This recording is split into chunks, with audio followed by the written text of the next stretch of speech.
All right. Tim is one on the TV. Do you see Tim? I don't yet, no. No, I just sent them a message. I don't know if he'll get it, but I sent him a message to go to the Board of Ed website and come into the high school. I bet, because I did the same thing. I put in the town meeting and then at 7:01 and realized that nobody was opening it up. Yeah, I said the same thing. Use the Portland School website link. Mhm. And Chris Darby is trying right now to come in. I'll give him a call. Okay, we'll wait a few more minutes. Yeah. That's what happens when we have no meeting for 2 weeks. We Uh. forget how Yep. to do this. Yep. That's what I it did. is. Took me a few.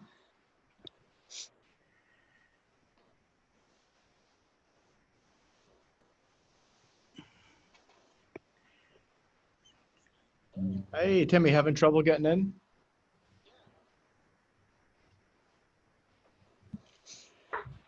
Oh, you're on the town hall site. Go to the Board of Ed site. Right. Yep. Yeah, so here's what you do. Go to, sure, I'll show. Yep, go to www.portlandctschools.org. You'll get the purple heading, and you'll see the 4 pictures of the school. Schools.org. Yep. Scroll down. The first link you'll see is to the reopening plan and then the hybrid model. And then you see the on the right in those 2 boxes, it says click here to join the meeting.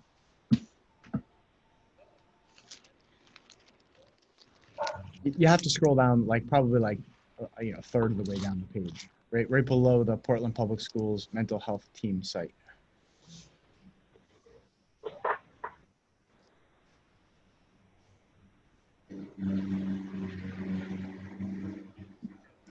Oh, interesting. You must not be on the home page. So if you just go to the portlandctschools.org, and you should see it says Portland Public Schools connecting students with success, and then the radio buttons to Board of Ed, district, students, parents, faculty, students. Parents. Nope. Portland CT Schools, all one word,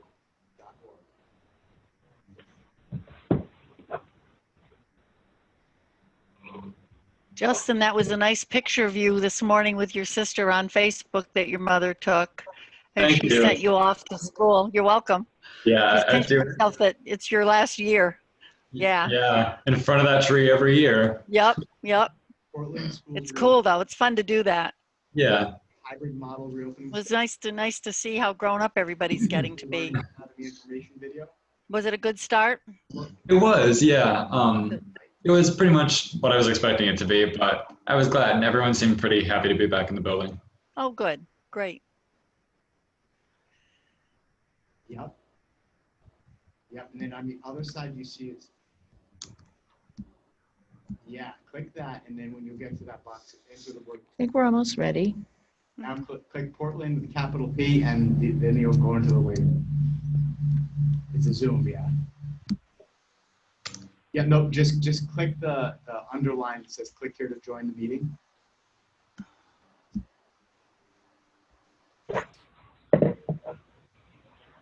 That's all right. It'll be a couple of weeks. We're out of practice.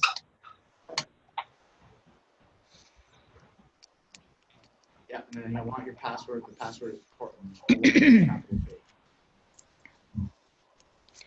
Capital P. And it says your host.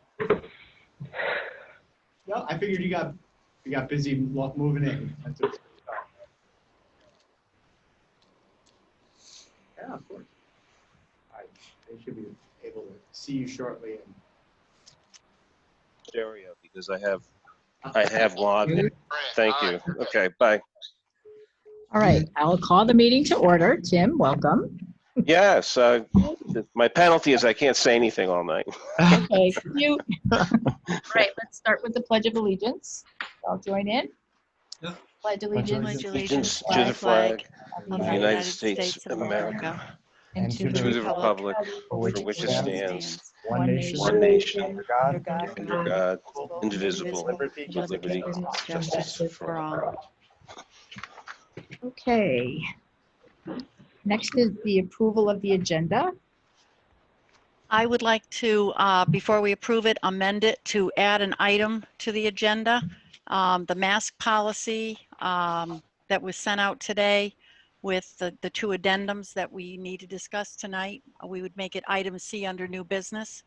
And it's policy 4118.237, 4218.237, and 5141.8. It's called Emergency Policy on Wearing Face Masks and Coverings. Your second? I'll second that. Okay, seconded by Tim. Any further discussion on the amendment? All in favor of approving the agenda as amended? Aye. Aye. Okay, it's unanimous, I believe. All right, next is the consent agenda. Is there a motion to approve the consent agenda? I'll make a motion to accept the consent agenda. I second that. Any further discussion? All in favor? Aye. Aye. Okay, it's unanimous. Next is audience of citizens. Is there anyone who'd like to direct any comments to the board? I think if you'd like to address the board, enter your comment. They just let the comment know that would like to be recognized, and our technicians will unmute you, and then you're welcome to address the board. So do we have anybody who has expressed interest in making a comment?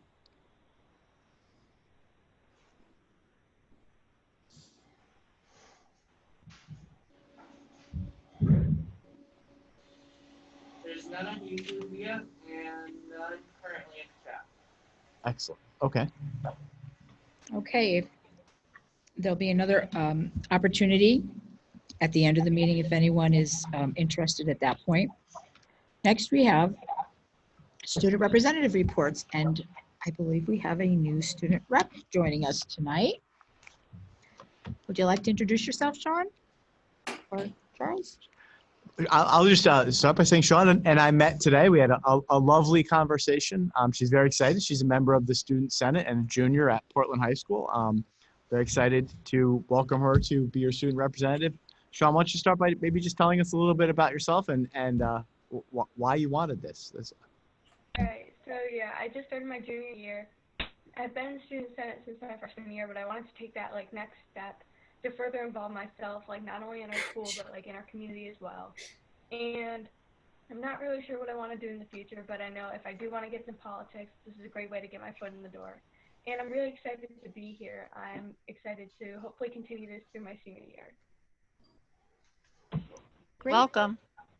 Welcome. Good to have on board.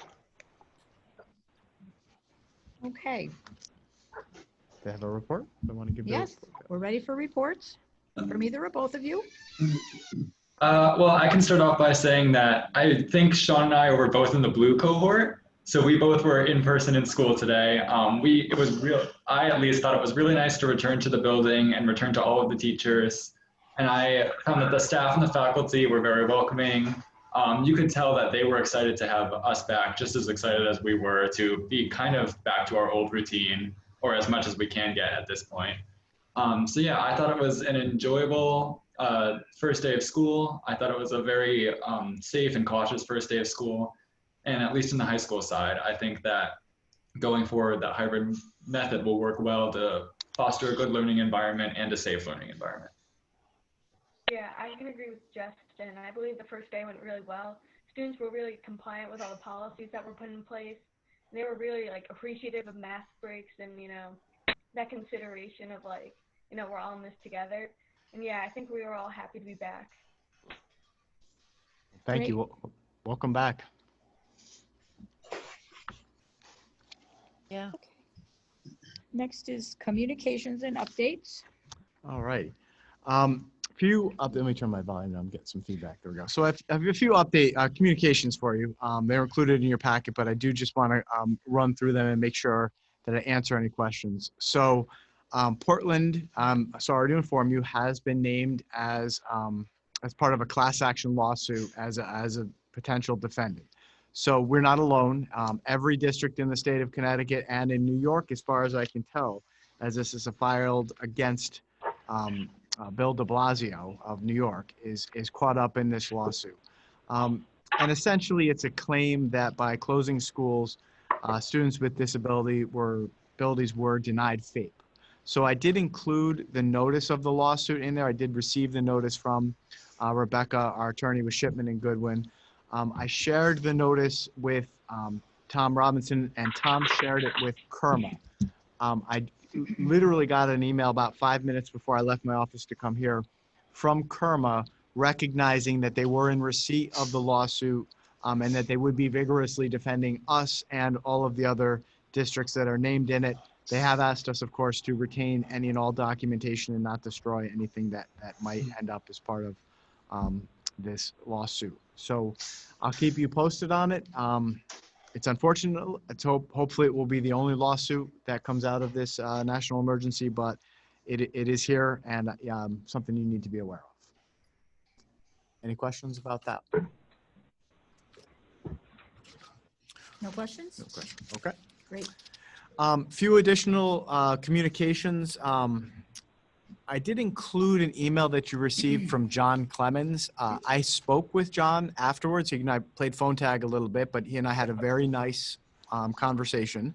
And he did follow up with an additional communication. John believes that we should be remote learning. He feels that that would be the safest thing for us to do. And he did share that opinion with me. I did let him know that I appreciated his opinion and that, you know, we are taking many of the measures that he outlines in the research and information that he shared with me with respect to social distancing and cohorting and masks. But John's email is here for you. He did send an additional email recently. That one's not in this board pack, but I will include that one also. It was a link to an additional piece of research about the viral load in students' nasal passages and how that is substantially, in some cases, more than patients in ICU wards. So I did want you to see that and let you know that I did have some conversations with John. I did not change his opinion on the matter, but you know, he and I understand where each other are coming from.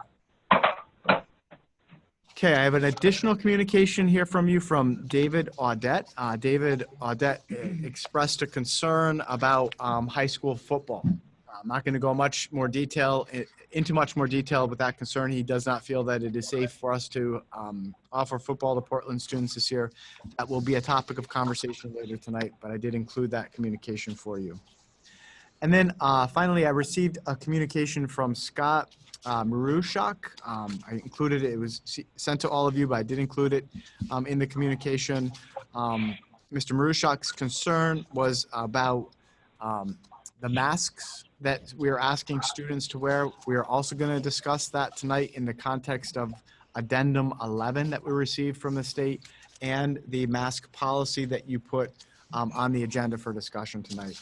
Mr. Marushak's primary concern is that he wanted to point out and make sure we were aware of some research that came out of Duke University that expressed concerns about the efficacy specifically of gaiters and of bandanas in terms of mitigating the droplets or aerosols that could potentially spread COVID. So I did share that communication with you. Finally, we have 3 resignations. Our first resignation is from Lynn Major, who is a paraprofessional at Gildersleeve.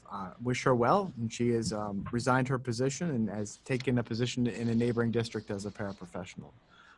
Also received a resignation from Celine Afalabi.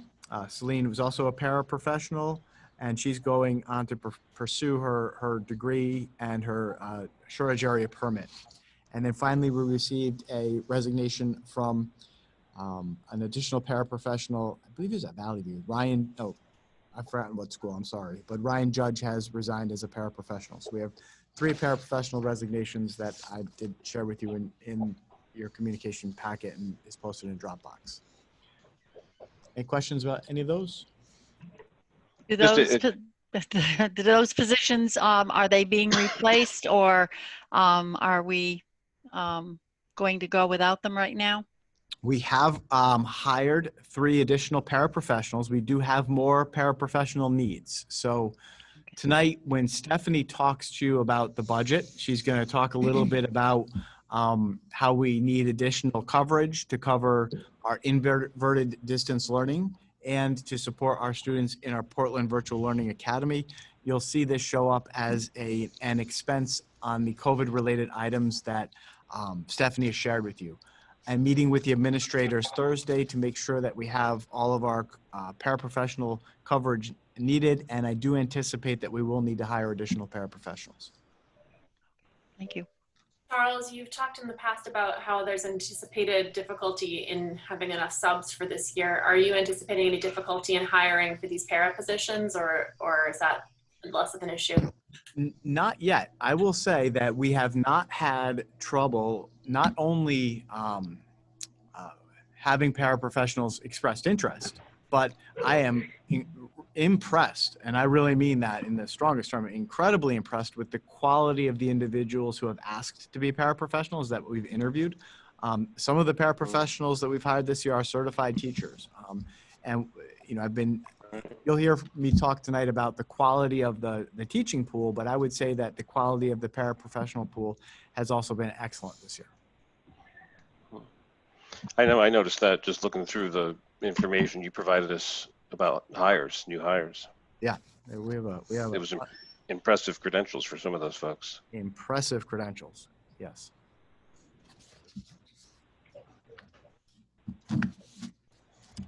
Okay. We'll move on to your report if there's no other communication. All right, so that's a perfect segue. Yeah. So, opening a school, let's start with the good news. I visited all of the schools today, and it was absolutely delightful, and that's an understatement, to see our students back in the building. All of our teachers are here, our kids are back. After 6 very long months, it was wonderful to see our students arrive. Everything went remarkably smooth at all of our buildings today. And that really is a tribute to the quality of the preparation that our administrators invested in making sure that we're ready. It's a tribute to the quality of the preparation that the teachers invested. And of course, our students came in with masks on and were absolutely spot on perfect and understanding their responsibilities in terms of social distancing and wearing masks, and everything went really well. So if Well Begun is halfway done, I'm thinking we're probably cruising into December about now, but it was a terrific start to the school year, and I just can't say enough about how proud I am of our students, our faculty, and our leadership team. This didn't happen through happenstance. It's a function of a lot of really good work and planning that went into opening the school year. So in addition to opening the school successfully, we also welcomed, and I included in here for by Portland standards, a large number of new teachers. So first, before I introduce you to some of the new teachers, I do want to recognize I included some of our teachers who have reached milestones in terms of their years of service. So I just want to make sure I give a shout out to and recognition to Jen Vesicchio, who is has finished her 10th year in Portland. Nisar Mian, Jen Estevez, Mike Carpio, and Justin Gervais, who have been here for 15 years. Dave Krasuski, Alan Steckloff, Mary Hastings, Jean Charbonneau, Corinne Scrivano, and Holly Russo, 25 years here in Portland. Tracy Graff, 25 years. Russ Woodward and Colleen Breed, 30 years, and Sal Formica, 40 years in Portland. So that's terrific. And thank those individuals for I want to thank those individuals for their service. I did recognize them at convocation. And Sal, we expect you to be here 40 more. So it was a great way to start the year and to be able to recognize those people who have committed so much time to our district. As far as the new staff, I can tell you that I was truly blown away this year with the quality of the individuals that we hired for all positions in our organization. I think that reflects, I hope it reflects the reputation of the district, that we're able to attract such highly qualified and outstanding educators. And I think it also speaks to the quality of our hiring processes. I know our building principals invest a lot of time in vetting these people, putting them through a rigorous process so that when we get to the point where we're offering positions to some truly remarkably talented people, and or if they're new, people with the potential that we're looking for to quickly develop into master teachers. So at Valley View, I'm pleased to introduce Stephanie Hall, will be a special education preschool teacher at Valley View. Amy Ellis is a paraprofessional at Valley View, and Jenna Hebert is going to be a paraprofessional at Valley View. I included a little snapshot of the individual's credentials and qualifications and background. And again, I think if you take a look at the snapshot that I provided here, you'll be impressed with these individuals, as I am. And it was wonderful to go around and put a face to a name, although the face was through a mask. It was still nice to see them, since all of my interviews and formalities were through Google Meet, but they are all back and are doing a great job so far. So at Gildersleeve, we're pleased to welcome Sarah Lippincott as a special education teacher. Jen Witchy, you probably know Jen, she's spoken here before, as our second grade teacher. Melanie Sear is going to be a paraprofessional at Gildersleeve, and Angela Bird is also a new paraprofessional at Gildersleeve. So welcome to those individuals.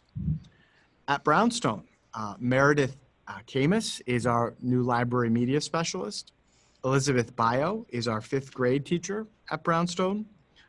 Courtney Pierre, is another 5th grade teacher at Brownstone. Megan Campbell is a special education teacher in our new Bridges program that's housed at Brownstone. It's a district program, but it's housed at Brownstone, so we put her under the Brownstone category. Our 5th grade new special education teacher is Samantha Carr. And then Kelsey Lisk is a school psychologist, specifically supporting the Brownstone Bridges program. Again, while we're calling it the Brownstone program, it is a district program. So she's supporting our students in grades K through 6. And Allie Furlong, I'm happy to welcome Allie as a new paraprofessional at Brownstone. At the middle school, you've met Chuck Hershon. Chuck was out there today in a kilt welcoming students. It was pretty interesting, but great start, and really happy to have Chuck on board. He's done a remarkable job and really hit the ground running for us this year. So thank you, Chuck. Heather McComber is our new special education teacher at Portland. And Renee Highland, the very important job, she's our new school nurse at Portland Middle School. So she was all moved in today. I popped in to see her, and she did a great job handling one of our first issues today, and handled it with incredible poise and professionalism, and very happy to have Renee with us. At the high school, we have 3 new individuals. Happy to welcome Caitlin Tenney, who is a new biology teacher, Peggy Pidio, who is a new chemistry teacher, and Paul Hanush, who is a new special education teacher who is assigned to our Wheeler Clinic. Remarkable individuals, really impressed me in the interviews, and their credentials are spot on, impeccable. And then finally, for the district, I'm really excited that we have a board certified behavior analyst with us. This is the first time we've had a BCBA in Portland. This is going to be tremendous help to us with respect to our social, emotional, and behavioral, supporting the social, emotional, and behavioral needs of students. So I'm happy to welcome Sarah McLaughlin. And of course, in the short time he's been here, he has done remarkable work, essentially built an entire new school for Portland. That is Eric Martin.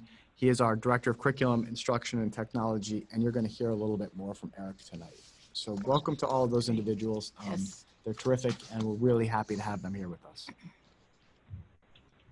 Great. Glad to hear things went well. Things today. went great. Yeah, I am impressed.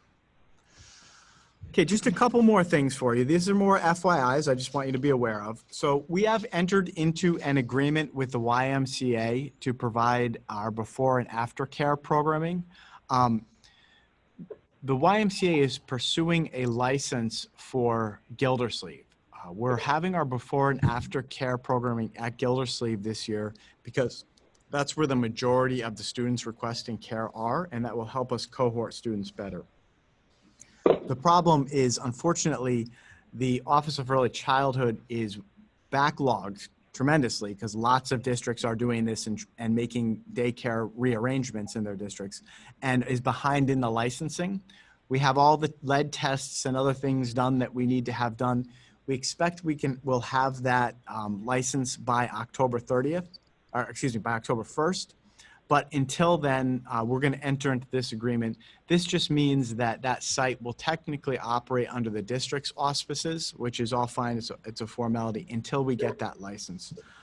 And to do that, the YMCA also needed to provide us a certificate of insurance. So this is the agreement I'm comfortable entering into on a temporary basis until that license is secured from the Office of Early Childhood Education, and then the certificate of liability also adds a layer of protection to that. Any questions there? And there's no cost on that. We don't charge anything for that, is that right? No, they charge for it. They charge our families for before and after. Well, oh yeah, no, of course. Right. Yep, no cost to the district there. And we don't have any responsibility for supervising or ensuring that they're using the spaces appropriately or any of that? We always In other have the words- responsibility for making sure that spaces are used appropriately, but they run the program. Okay, all right. Certainly we're there and available to assist in any way if there's an emergency or anything. And, we will, of course, make sure that the children are taken care of and that the facilities are used appropriately, but they do run the program. All right, that sounds fine. All right, and then an additional agreement we've entered into is last year Head Start was managed by the Community Development Institute, CDI. The grant for Head Start has now gone over to ACES. So what you have in here is a lease agreement that we're entering into with ACES. It is the exact same agreement that we entered into with CDI. We just need to now change it so that ACES is the grantee for this agreement. Okay, I think that gets me where I need to get. Any questions about any of that so far? All right, so that takes care of the opening of school, Head Start lease agreement, and YMCA. So I have a few other kind of late breaking things that I want to share with you. I did email them to you today, and I did put them in the Dropbox, but they're kind of late breaking. As a matter of fact, we got one just yesterday, so I didn't have time to get it on the board agenda, but I did want to make sure you were aware of it. So first, I want to make sure and then answer any questions that you might have about how our practices with respect to COVID potentially interfere with what we need to do to keep school safe, and specifically with respect to fire drills or lockdowns or other school safety procedures. Certainly you can expect that if you're doing a lockdown, our students are asked to go to a corner of the room and turn the lights off and stay in the corner of the room, which would make 6 feet of social distancing impossible. So that is a place where our lockdown procedures would be interfered with, our normal lockdown procedures would be interfered with the things that we need to do to socially distance students. Another concern is that in order to increase ventilation in the rooms, all of the doors and windows are open, and we have fans in the windows blowing the air from the classroom out. So that's appropriate in terms of what we need to do to increase air circulation, but it is not appropriate in terms of what we need to do to have a secure building. God forbid we had a hostile intruder or somebody who was trying to get in and do bad things, right? So this week, our school security liaison, his name is Eric Judas, is going to tour all of the buildings and work with all of the principals and essentially study how our need to increase air circulation and potentially lock students down is running headlong into what we need to do to prevent and mitigate the spread of COVID-19. I'll have more information on that, but that is something we have to study and something we have to get our arms wrapped around, and it's something we're working on as quickly as possible. An additional challenge is that for fire drills, in a normal fire drill, the alarm would go off and students would pile out of the building and stand in groups outside. Again, that a normal fire drill would be just about the opposite of what you try to accomplish in social distancing. What we're going to do for that is we are going to practice fire drills, but we're going to practice them on a class-by-class basis. So individual classes will practice exiting the building individually and maintaining the social distance so that students understand where they have to exit the building safely and where to go and how to stand in a socially distanced way if there was a fire drill. We're not going to pull the fire alarm and have everybody exit the building at once as we would normally. Now, that said, teachers do know that if they did hear a lockdown called or a fire drill called, they should respond in a way that they need to exit the building or lock down students. But we're not going to practice those things, at least for the first couple weeks of school, while we study this issue and come up with better ideas that can both keep our students safe from COVID, but also make sure our students are prepared to respond to a potential emergency in the building. So addendum 8 that I shared with you kind of goes over that. It is something that we received on August 24th. It is something that Eric and the Portland Police Department are helping us understand on a deeper level. And I expect that within the next couple of weeks, we'll have our practices refined to both help students prepare for an emergency and mitigate the spread of COVID-19. Any questions there? Anybody have any questions? Well, I'll just say one thing about addendum 8. It, obviously all the social distancing, lockdowns, which would include clustering kids together in a corner somewhere, are not going to work. So there is a lot of work to be done, and I applaud all the efforts that will be made, and hopefully there'll be some more guidance from the state level. When I read this last night, it was kind of not protecting anybody with some of the stuff that they wrote and some of the guidelines. So I would hope that they would look at this and rethink how we would do a lockdown or a fire drill. So I hope there's more guidance from the state on this. And Megan, I think that the additional guidance may also come from the Portland Police Department and Eric. Right. So I think we're going to look to our local experts to help us too. Good. Thank you. Hey, Charles. Yes. It's kind of an off topic for what you said, but you talk about the fans and the windows being open. What are we going to be doing when we get to November, December, when we need heat and it's cold out? We can't have windows open. We're going to hope we're vaccinated by then. Okay. That's a real issue for sure, Dave. Okay. That is something we're aware of. We're hoping for a long, cool fall and a short, warm winter until there's a vaccine. But it is definitely a concern. Okay. All right. One other school safety thing I just want to make sure you're aware of.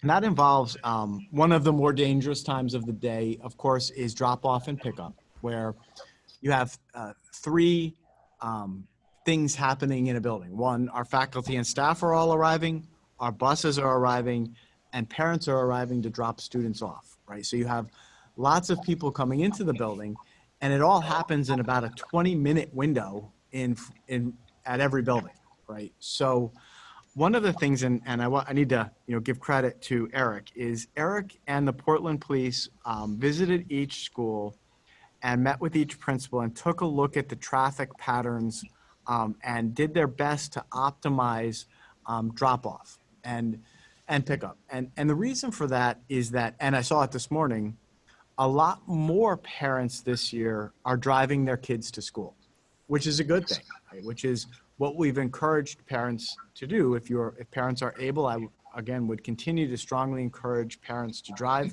their children to school, because that helps us reduce capacity on the buses and spread students out. I did observe the drop-off and the pickup at the high school today and at Valley View. The high school was very smooth. Valley View, we have to do a little bit of work with because there was just a long line of cars, and it was very cute. There were a lot of first day pictures and tears and hugs goodbye with the little kids. So I think that some of the backup was a function of those last hugs that parents wanted to get in. It was really adorable, frankly. It did go really well at Gildersleeve, and it did go really well at Brownstone.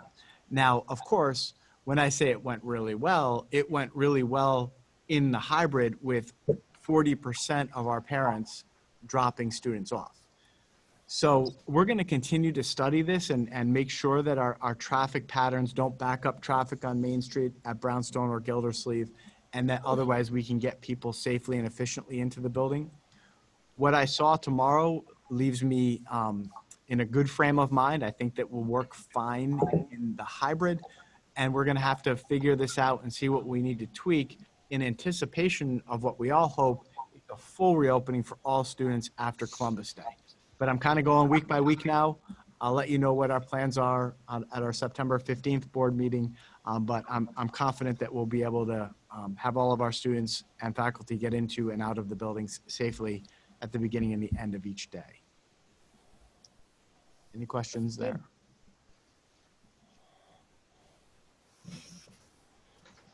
Okay, let me talk to you a little bit about Addendum 11.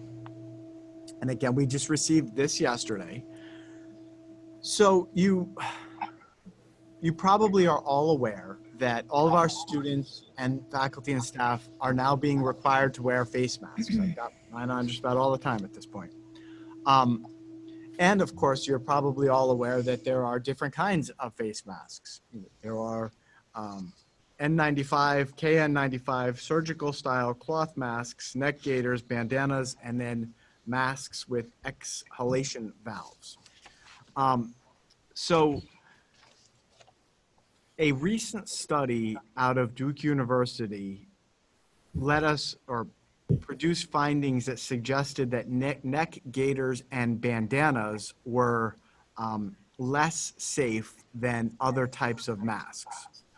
Well, it's a little frustrating because if you look at Addendum 11, it does say that neck gaiters and bandanas are less safe, but the guidance hasn't said that we shouldn't allow them, right? So you'll see on page 5 of Addendum 11 that N95 respirators are not good. That's the red X, the no, don't wear those. And the reason for that is that those need to be form-fitted and they're really tight. The exhalation valve masks are red X, so we're not going to allow those. The KN95, the surgical style masks, and the cloth masks have the green check indicating that they're the best of the options. But then we have a question mark, which is less than helpful, around neck gaiters and bandanas. So when we get to new business, we're going to review the face mask policy. The face mask policy, and Meg and I talked about this today, doesn't specifically say what type of face mask that we would want students to wear. It simply says that students are required to cover the face. At this point, I think it's pretty inconclusive about neck gaiters and bandanas. Here's how I'm going to suggest and work with our principals that we handle this, right? We're going to wait and hope that additional guidance comes out about the efficacy of neck gaiters and bandanas. But until then, we'll discourage them. And when we see students with them, we will ask them to wear this type of mask, which we have lots of in the schools. So we're going to discourage neck gaiters, and we're not going to allow bandanas. But we're going to have to wait and more carefully see if that question mark becomes a green check or a red X. So a little frustrating, you know, may be adequate, it may not be adequate. It's a little wishy-washy to me. So I don't have a good answer about whether we should allow them or not, except to say we'll discourage them and encourage our students instead to wear either what they bring, which is a cloth mask, or what we can provide them, which are these surgical masks. And I know I had read that that study wasn't done for the purpose of making that determination about the efficacy of those masks. It was done for another purpose. I forget what it was, but it was to judge something else, and that was like an ancillary finding. So it doesn't, they really weren't controlling for that. right. But the addendum 11 goes into about four or five paragraphs about neck gaiters or bandanas, the quality, the material, whether or not it's multi-layered, if it's Right. correct size. You know, with the face mask, you have the size for the face. You put it over the ears and that's the end of it. With the neck gaiters, if it's too big, it slides down. So, you know, the requirement is really that the nose and the mouth are completely covered at all times. And addendum 11 has got some very good pictures as reminders that, you know, kids will try to wear them on their head or under their chin or whatever. And it should be covering the face, the nose and the mouth. So I kind of agree that we should go with the things that work well right now. And if things should change in the future, then we could modify it.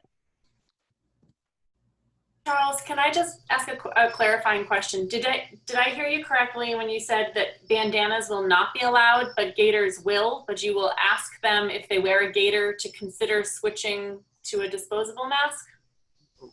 Correct. Yeah, we're gonna try to not allow bandanas, right? Bandanas just, you know, I mean, depending on how you wear them, a bandana could be you know, all the way around, but you know, it could also just be, you know, the triangle point. You know, generally what I'm going to do is I'm going to trust the judgment of our school nurses. If we see a student wearing a bandana fully around their head and it appears to be, you know, on there tight and fully covers the face, you know, I think we'll allow it, right? But if it in any way looks like, you know, something that, you know, is loose or otherwise the aerosol and droplets would be coming out, we would discourage it and ask students to wear the masks that we can provide. So, you know, again, the guidance is inconclusive. It says may be adequate, right? I wish it said no and had an X, and that would make it easy for us. But I think the science on this is still inconclusive. So our position is going to be, we're going to strongly discourage bandanas. We're going to discourage neck gaiters. And when we see students with them, we'll have the nurse take a look. And if in the nurse's best judgment, it is not safe, we'll provide the students a surgical mask and appeal to their better angels. So I'm imagining this might be more of an issue at the middle school and high school level than at the elementary school level. And I'm curious if by going with these kind of loose regulations or not really regulations, I'm wondering if we're creating a situation where it's on teachers to police the students' masks in classrooms where they're having to call the nurse to come in and consult about whether a mask is appropriate or not. And I'm just wondering if it wouldn't make more sense to just make a decision and stick with it. I know. It's always the question of what hill you want to die on, right? Yeah. The good news is today every student that I saw had the right mask on. I think the policy that you're going to talk about later tonight doesn't ban gaiters outright or ban bandanas. It just says that the face and mouth have to be fully covered, right? And is it potentially setting up a teacher for an argument with a student who says this is fine and it's not? It might, but you know, it's just hard to say we're going to ban them when our guidance doesn't say that we otherwise must. It is wishy-washy. Yeah, I would just say if it becomes an issue in the future where multiple teachers are struggling with students who are not wanting to switch masks, or, you know, the nurse is being pulled in multiple directions to determine if a mask is safe, I hope you'll bring it back to us so that we can make a call to make it easier for our teachers and nurses to handle that. I don't think we should be creating more work for them around the mask situation. Agreed. I will definitely do that. It would have been nice to have a red X next to him instead of a yellow question mark. All Well, right, so yeah, go ahead. I would just say that in that addendum, I was pretty convinced that bandanas, unless we could prove they were triple layered or whatever, or more secure, or gaiters, that that they would not be welcomed in a school setting. They were pretty. The review was pretty negative in the addendum if you read it carefully. So you know, we could conceivably say no bandanas. You know, using the guidance from the CDC and the State Department and the Department of Health. We could make it easy and just, you know, we can talk about it when we get to the mask policy, I think, would be further discussion.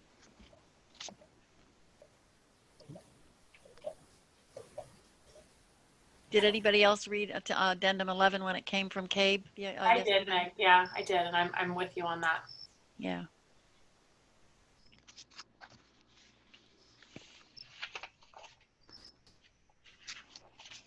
all right, so I just have one more thing. So the policy was added to new business, so I'm not gonna share that with you now. That will be at a different point. Last thing I have to share, I just want to update you. I did receive yesterday the latest Chatham Health District status report. The numbers continue to look really good. So for the month of August, there were 961 tests for COVID. 6.6% of those came back positive. And for our district, our Chatham Health District, which includes Colchester, East Haddam, East Hampton, Hebron, and Marlborough, there were 5,231 and a 0.4% positive rate. So the numbers continue to look really good in our health district. Certainly, we're all aware of the news out of UConn and Central Connecticut State University and Danbury and other parts of the state where the numbers aren't as good. But I am definitely going to keep a close eye on those numbers. I'm sitting in on DPH briefings every Tuesday morning. I'm in close touch with Russ Melmond. And again, our magic number is 25. If we go over 25 per 100,000, that would be a signal that we would need to go back to remote learning. And less than 10 per 100,000 would be you're in really good shape. And between 10 and 25 per 100,000 is sort of the yellow zone. So we are certainly in the green, where we want to be. Everybody, good job. Keep wearing your masks and doing the right thing. And this I have posted on the high school website in the reopening committee information. So overall good news on that front.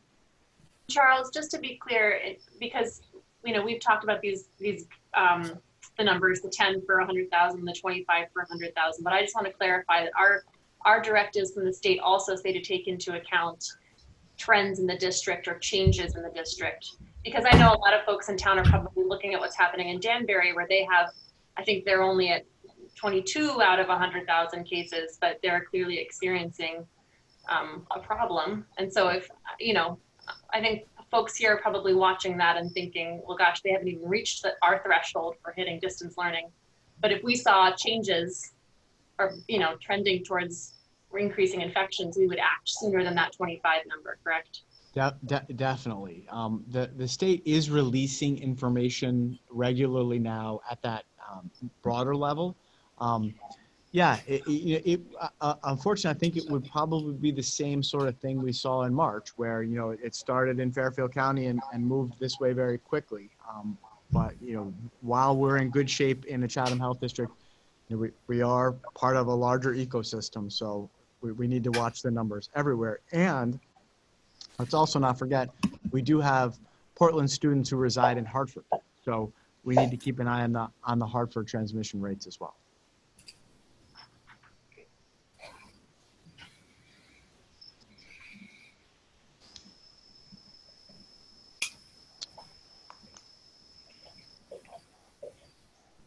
right, Sharon, that's all for my superintendent's report. Okay. We have Assistant to the Superintendent for Business and Financial Affairs, Ms. Stephanie. Hello. Can we have Stephanie Fragola? Hi, There you go. I'm Hello. here. Okay, where should I start? The first document, first I want to say it's been a crazy and stressful last 2 weeks, and I'm behind the scenes, so I want to give a lot of credit to Charles, Eric, the administrators, the custodians, the tech team. Everybody's really come together trying to get this school opening where it is. I'm happy to say almost all of the PPE we ordered, all of the items we needed to start hybrid have come in. There's a few stragglers that should hopefully be in this week. But you know, overall it's been a pretty successful transition into this hybrid. With that being said, the first document obviously is the same document that you guys have been seeing. Just take to account the end column, the total percent column. So you'll see, like Charles says, you know, you'll see the percentage that we have remaining.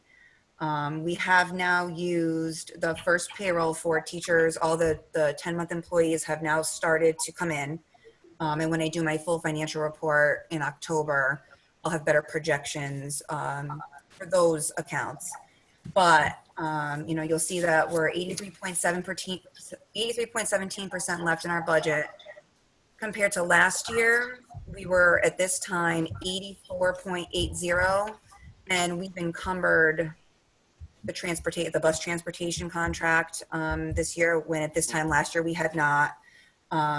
So I think that we're doing pretty well keeping ourselves within where we have to be. But that takes us into the next document, which shows our summary of expenses and estimates. And I'm just trying to be flexible. Hold there. Let's see if there's any questions about the total percent spent or the total available. And I mean that too. If anybody, I love this document that Stephanie's producing here, because it really gives us an opportunity to see the drawdown of the budget over time. So if does anybody have any questions, let's make sure you ask Stephanie. Stephanie, I went through this today and I did the same thing with her. She's got an answer for everything. It's amazing. But if you have, if you have I hope so. any questions about the percent encumbered, why some are still 100% or why some are lower, or the total available, you know, let's go there before we maybe get to the less good news. Anything? No.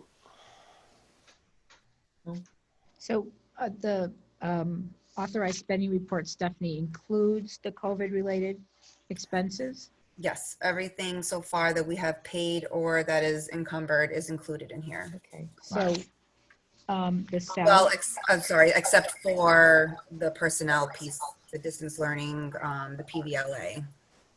Okay. That piece won't be included in this document? They will, but they haven't been paid yet. So those are going to go by, you know, if we are not hybrid after a month, that could completely change that column. Right. So that's why I didn't, you know, that's why I kind of separated that in the other document, because that's a as we go kind of thing. So what makes up the temporary payroll? So right now, so we charge to there, and that's where I'm kind of going to start tracking all the curriculum items that is going towards the CARES Act money. And so far out of that, that's been in the summer curriculum writing. There was a COVID distance learning training that the teachers had to attend.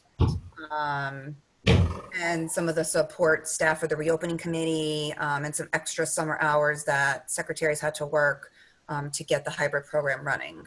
I'm trying to track it all in one area until I create a grant account for when we draw the money down for that. Okay.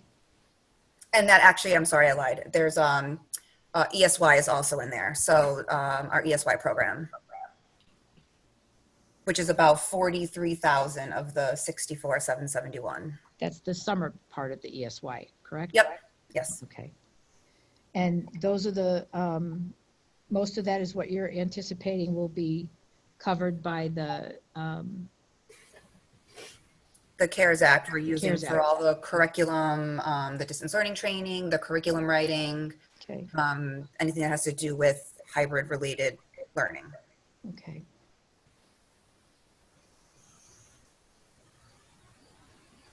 Is the overtime, who's that for? Is that for, Those are the custodians right now. okay, is that about, how different is that looking from like last year? That's pretty accurate to where it was last year. They've had, I believe, enough staff to be able to do what they needed to do right now. I Mhm. can't say going forward what that's going to look like, Okay, but they've been able to maintain what they had, and it's pretty close to what it was last year. Nothing crazy. okay. Stephanie, can you talk to us about that equipment repair rental line?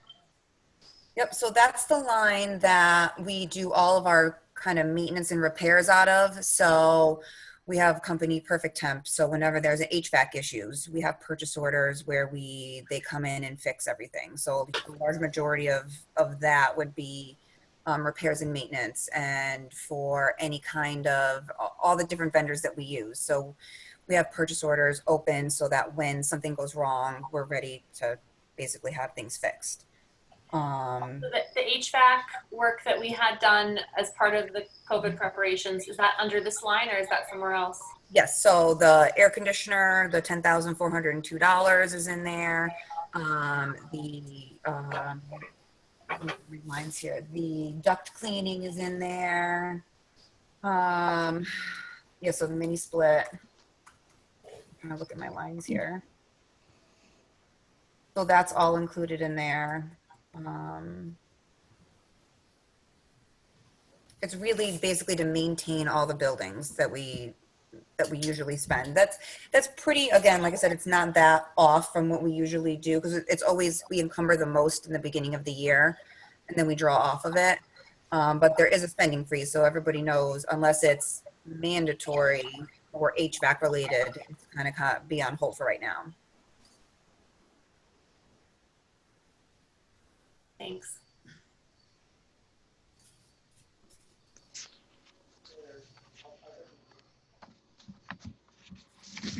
Any other questions?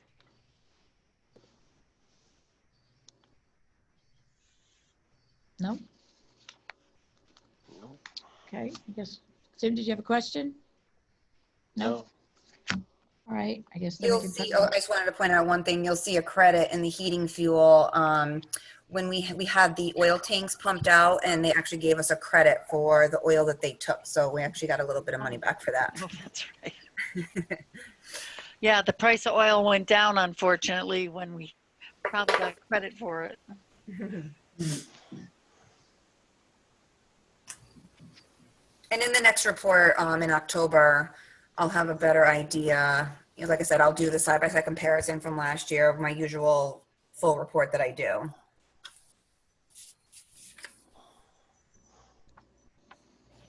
So the next report that you provided, the COVID summary expenses and estimates. Yep. So this is a real-time changes by the hour document. I mean, since I gave this to Meg to upload, you know, I've had to add things to it. Just trying to be upfront with everything and how much this is actually going to be. Oh, we can't hear you, Stephanie. Stephanie, are you muted? I think Stephanie, we can't hear you. You're muted. Stephanie? Maybe she's just got a lag. No, she doesn't. Hey, Stephanie, we can't hear you.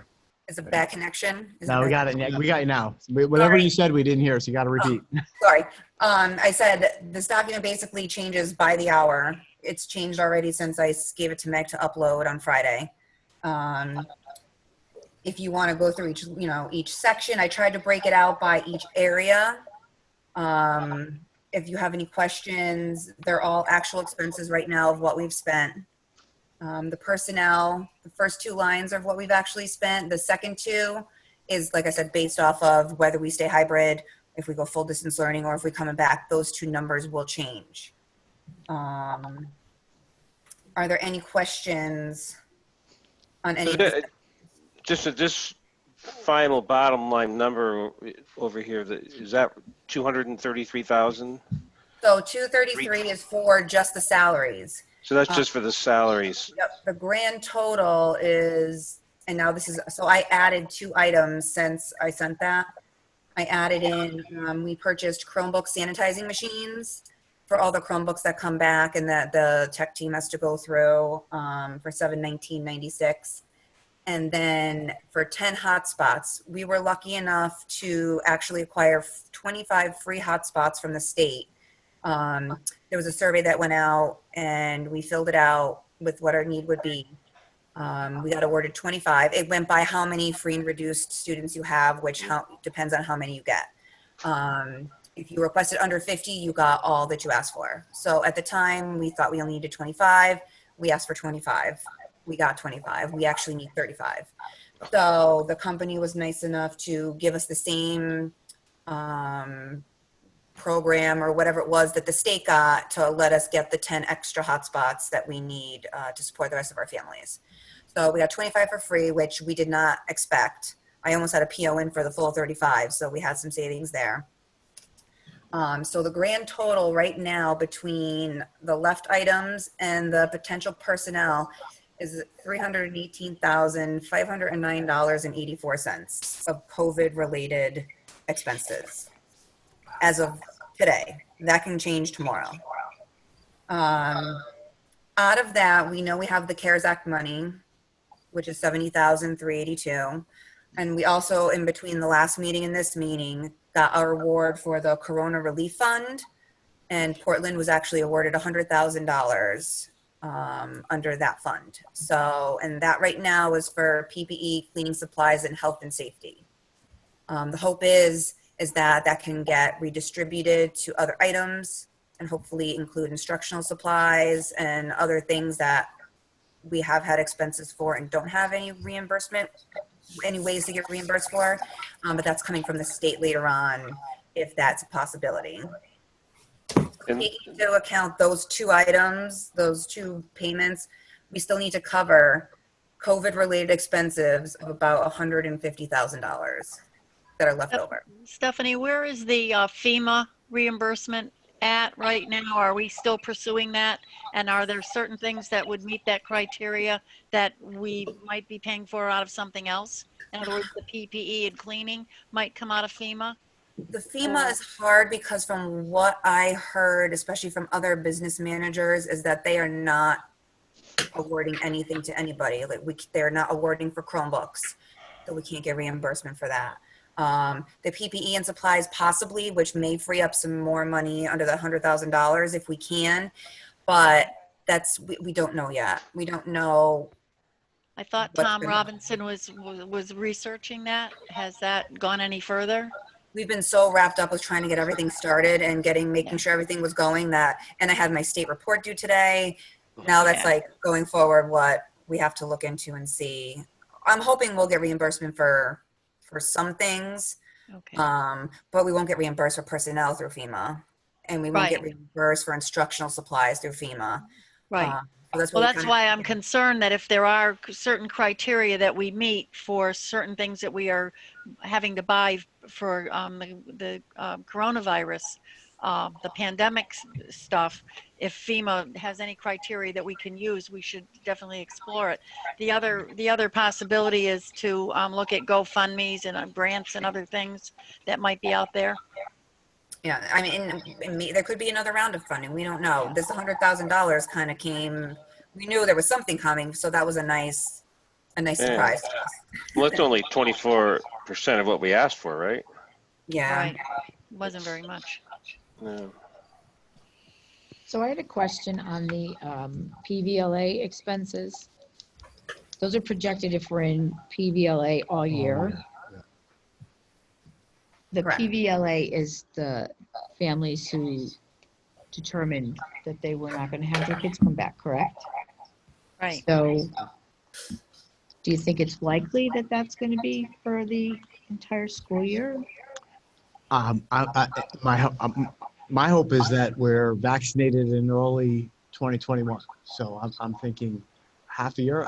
I'm also hopeful that as parents observe how it goes over the next few weeks of school, and if they see and hear that things are fine and, we haven't had to close the schools or quarantine large numbers of people, that they would feel comfortable starting to return. But certainly if people were either to exit the PVLA, or we were to be vaccinated and wouldn't need it anymore, then those numbers would be dramatically reduced. What's there represents a full school year of families who are in PVLA staying in PVLA from September 1 to June 17.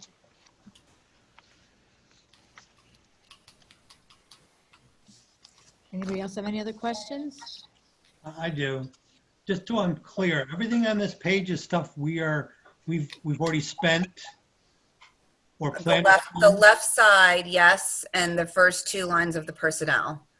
We have not done the third and the PVLA, certified teachers and PVLA support staff, because they just started Monday. So those will start in the next payroll.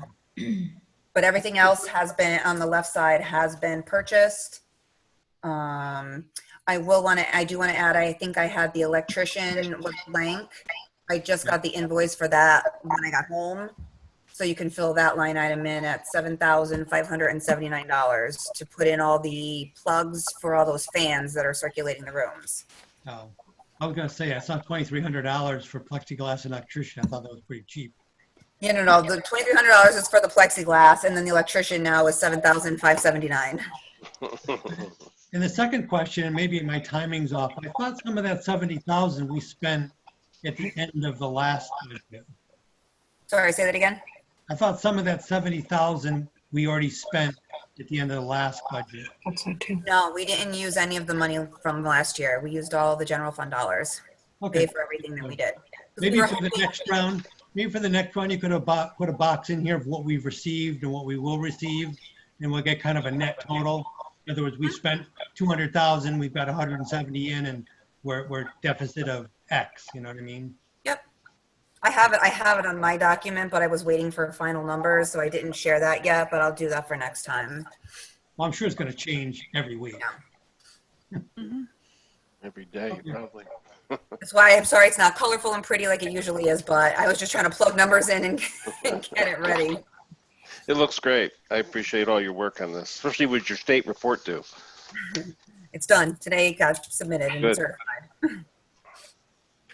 I have some questions. I have a question about the 6-section teacher, certified teacher expense here, but it's more directly related to the Portland Virtual Learning Academy, and I'm wondering if I should save that for the next section. Would that be appropriate?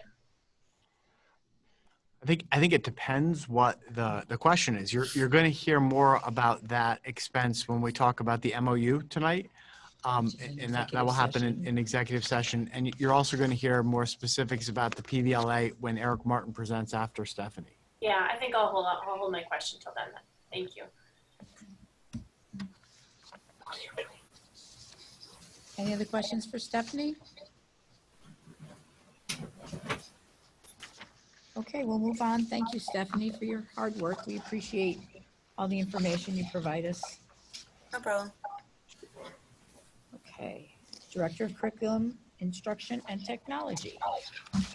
Can you unmute Eric Martin and let him join us? Sorry. Hey, Eric, can you hear us? I can hear you. Can you hear me? We got you.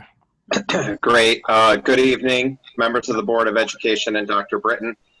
This is my first Board of Education meeting in which I'm addressing you as an employee of Portland Public Schools. So again, I'd like to thank you for the opportunity.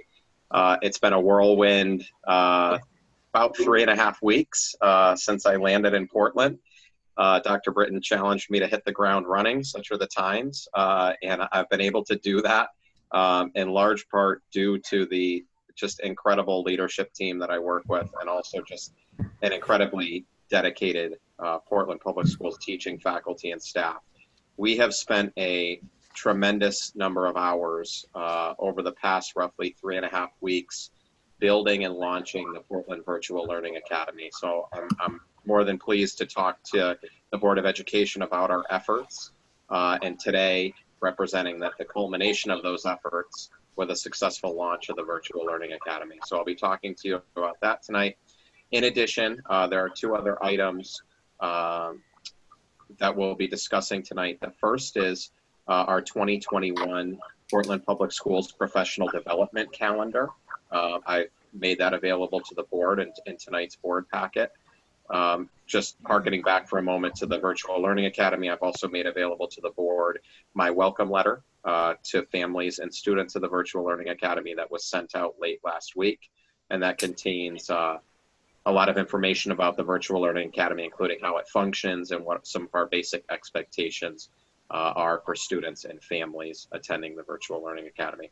And then finally, as relates to our professional development planning for this year and some PD offerings that our district staff engaged in this past week, I'll be talking to you about the Safe Schools online training platform, which is a new platform that we purchased for use in Portland this year. That helps us accomplish some of our mandatory and required state trainings for school employees. At any time, I'm happy to field questions. I'll make sure I take breaks and do just that. So we're gonna go ahead and get started.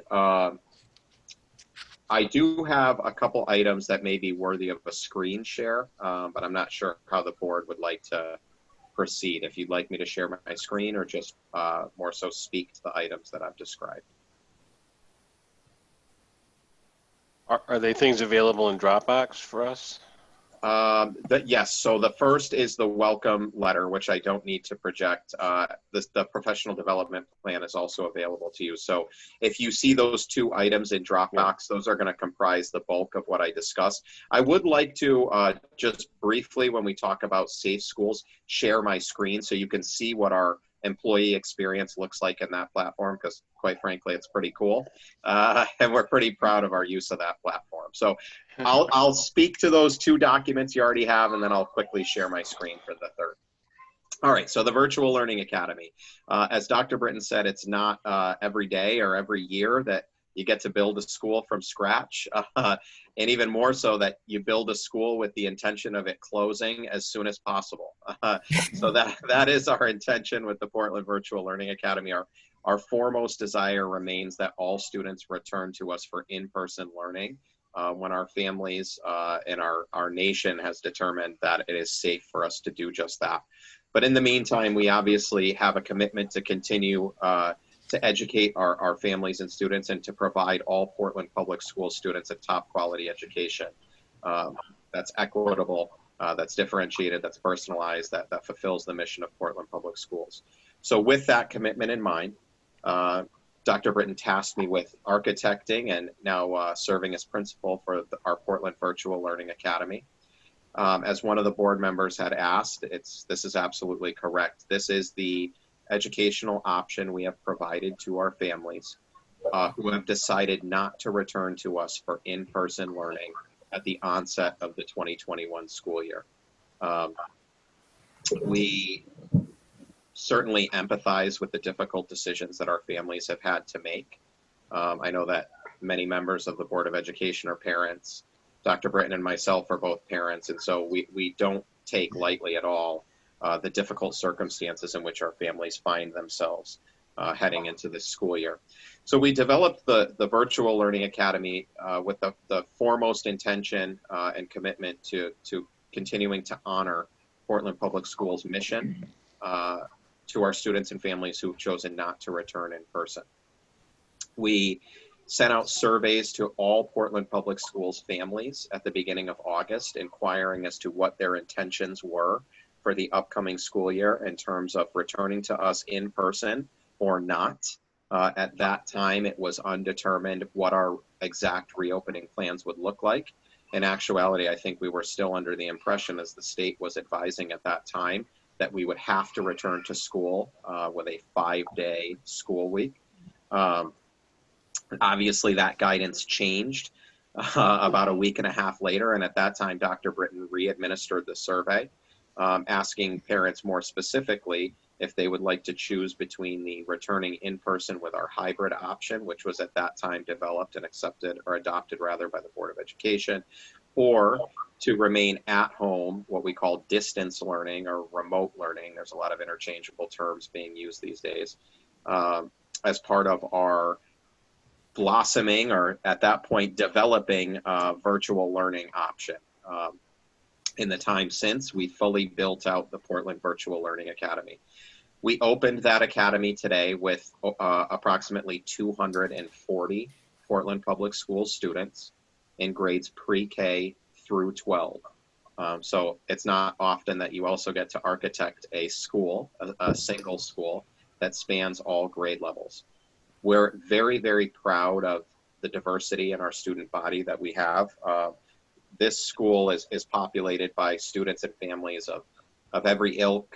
It's an exact cross section of our school district. And so we're proud of that diversity, and we think it'll contribute to what's a rich virtual learning experience for all of our students. We're also exceedingly proud of the fact that our Virtual Learning Academy is 100% staffed by Portland Public Schools employees. A lot of districts around the state have taken the extraordinary step of hiring unfamiliar faculty to staff either their in-person classrooms or their distance learning options for families. We have not had to take that step in Portland. I'm very grateful to the Board of Education for supporting our ability to hire Portland middle and high school teachers to teach additional sections. I'm incredibly thankful for our teachers at the middle and high school for taking on those extra commitments, even though it's for pay. It's also for time and it's for energy.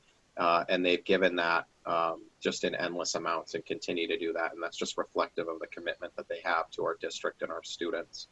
And additionally, I'm thankful to those teachers who, for a variety of reasons, have also made the determination that it's not safe for them to return to in-person teaching at this time, yet have jumped into this opportunity to continue to educate our students from home as staff members of our Virtual Learning Academy. And they really haven't missed a beat. They're just so committed to continuing to help our students learn and grow. So as I said, we opened today, the Virtual Learning Academy. It was our first day of school. A lot of planning went into today. I've been communicating regularly with our parents and with our students and families. Dr. Britton and I started that work about 2 weeks ago. We hosted back-to-back consecutive Zoom town hall meetings that were very, very well attended. And this school came together really quickly, but with a lot of effort. So even just 2 weeks ago, we were still kind of operating at a 10,000-foot view for our families at those Zoom town hall meetings. We gave them the broad parameters of what the Virtual Learning Academy would look like. Since that time, we've been filling in the details, crossing the T's, dotting the I's, creating daily schedules, assigning students to classes, really making sure that in all ways possible, that the experience of our Virtual Learning Academy students mirrors or is in as close alignment as possible to the experiences of their in-person classmates. Just a couple ways that we're doing that. Our Virtual Learning Academy's daily schedules mirror very closely the in-person learning schedules of our physical buildings. So this is unlike the spring, where we had a lot of flexibility for families and students because, quite frankly, distance learning was something that the world was unprepared for. In the months since, we've developed a different model of distance learning, one that we're much more prepared for and that we've had the time to prepare our families and students for, that is focused on a structured and scheduled school day. Our parents and students asked for that. We're happy to deliver that. And we believe that our students' educational experiences will be much better given what is a structured, scheduled school day that's more indicative of the act of going to school. And that has really come right down to details with our students of advising them that every day you're in the Virtual Learning Academy, you wake up, you get dressed, you brush your teeth, you eat breakfast, you do all of those things you would do if you were going into a physical building, even if going to school means setting up in a room of your house. Our parents have been very, very receptive to that. And today, as I mentioned, was the culmination of all of that effort, all of that communication, and all of that readiness on the part of our staff, our families, and our students. We had a tremendous first day. I personally spoke with about 20 parents, with about 20 families that are in our virtual learning academy, dealing with some minor access issues. My child can't remember his Google password, our Wi-Fi connection's a little sketchy, our web camera's not working, but all very easily resolvable issues. And even despite those minor issues, almost every single person, I think every single family I spoke with, just expressed how thankful they are and how impressed they are with the work that we've done in building and launching this academy, and also the work from our teachers. Probably the best email I received all day was from a 6th grade student who reached out to me personally as the principal of his Portland Virtual Learning Academy, someone he's never met before, you know, in person, and just said, thank you. You know, thank you for making my first day of 6th grade such an incredible one. And as a 6th grader, he said, I'm just so impressed with what every one of my teachers and every person in this school district is doing for me. We've heard that sentiment echoed from parents. Our teachers are reporting, hearing the same. So this has been such hard work, but it's those sentiments and it's the difference that we're making with students that makes it all worth it. I'm happy to field any questions you may have about the Virtual Learning Academy. We're very, very proud of it. It's a work in progress, but we know from the feedback we've received internally, and then also through my network of colleagues and peers in other districts, that Portland is in first place. We are really so far hitting a home run. We're committed to continuous improvement of this model, so we're not resting on our laurels. To that effect, I'll just end by saying I've planned for our families and students both tomorrow and Thursday night question and answer feedback sessions. These are Google Meets where our families and students are invited to just share their questions, their concerns, their ideas, their suggestions of how we might improve. And this practice of listening to our families and students and responding to their needs the best we can towards continuous improvement is at the absolute heart of everything we're doing for our Virtual Learning Academy. I'll pause there and take any questions from the board. I have a question, Eric. It's very impressive. It was what I hoped for, and you guys look like you hit the moon. It's a comprehensive. It looks like a school. It really is a school in itself. So thank you. Somebody had asked about school athletics and kids who are doing strictly remote learning through the Virtual Learning Academy. Will they be able to participate in any clubs that go on after school, or any athletics, if there are any, to be had? So Meg, that's a great question. I'm going to hold off on answering it because I know that that's an agenda item later tonight, but I will say this, and I'm going to probably tip my hand in saying it. So I met with a number of our administrators over the past week to gauge their feelings on it. I know Dr. Britton's position on it. You will hear my position on it tonight. I'll tip my hand in saying that we are committed to equity in all things we do. So I think that much will become clear when we have that discussion a little bit later in tonight's agenda. Thank you. Thank you. And it really is impressive. I looked at the schedules, and you've covered the handbooks and all of the requirements. I was concerned about attendance, and you've covered that as well, where they have to log in and they have to be available. So wonderful. I think we're off to a great start.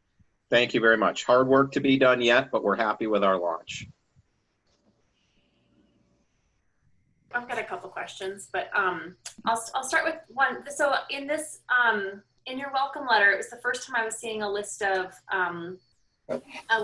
staff members who are participating in the PVLA, and it appears to me that there's a teacher from each of our K through 6 classes and grades, and I'm wondering if that means that there's one fewer class in person. Yeah, that's a great question, Laurel. So yes, in most cases, the PVLA teacher staffing that grade level is someone that has a current teaching assignment within that grade level. We've had some secondary teachers take on extra sections. So it does mean that we have one fewer in-person teacher, but almost to the letter, those were staff members that for a variety of reasons told us they weren't able to come back to in-person learning. And we also have to remember that almost to the letter in each grade, we're at about 19% of our students not returning for in-person, which has allowed us, also given the hybrid situation, to collapse sections without dramatically increasing class sizes.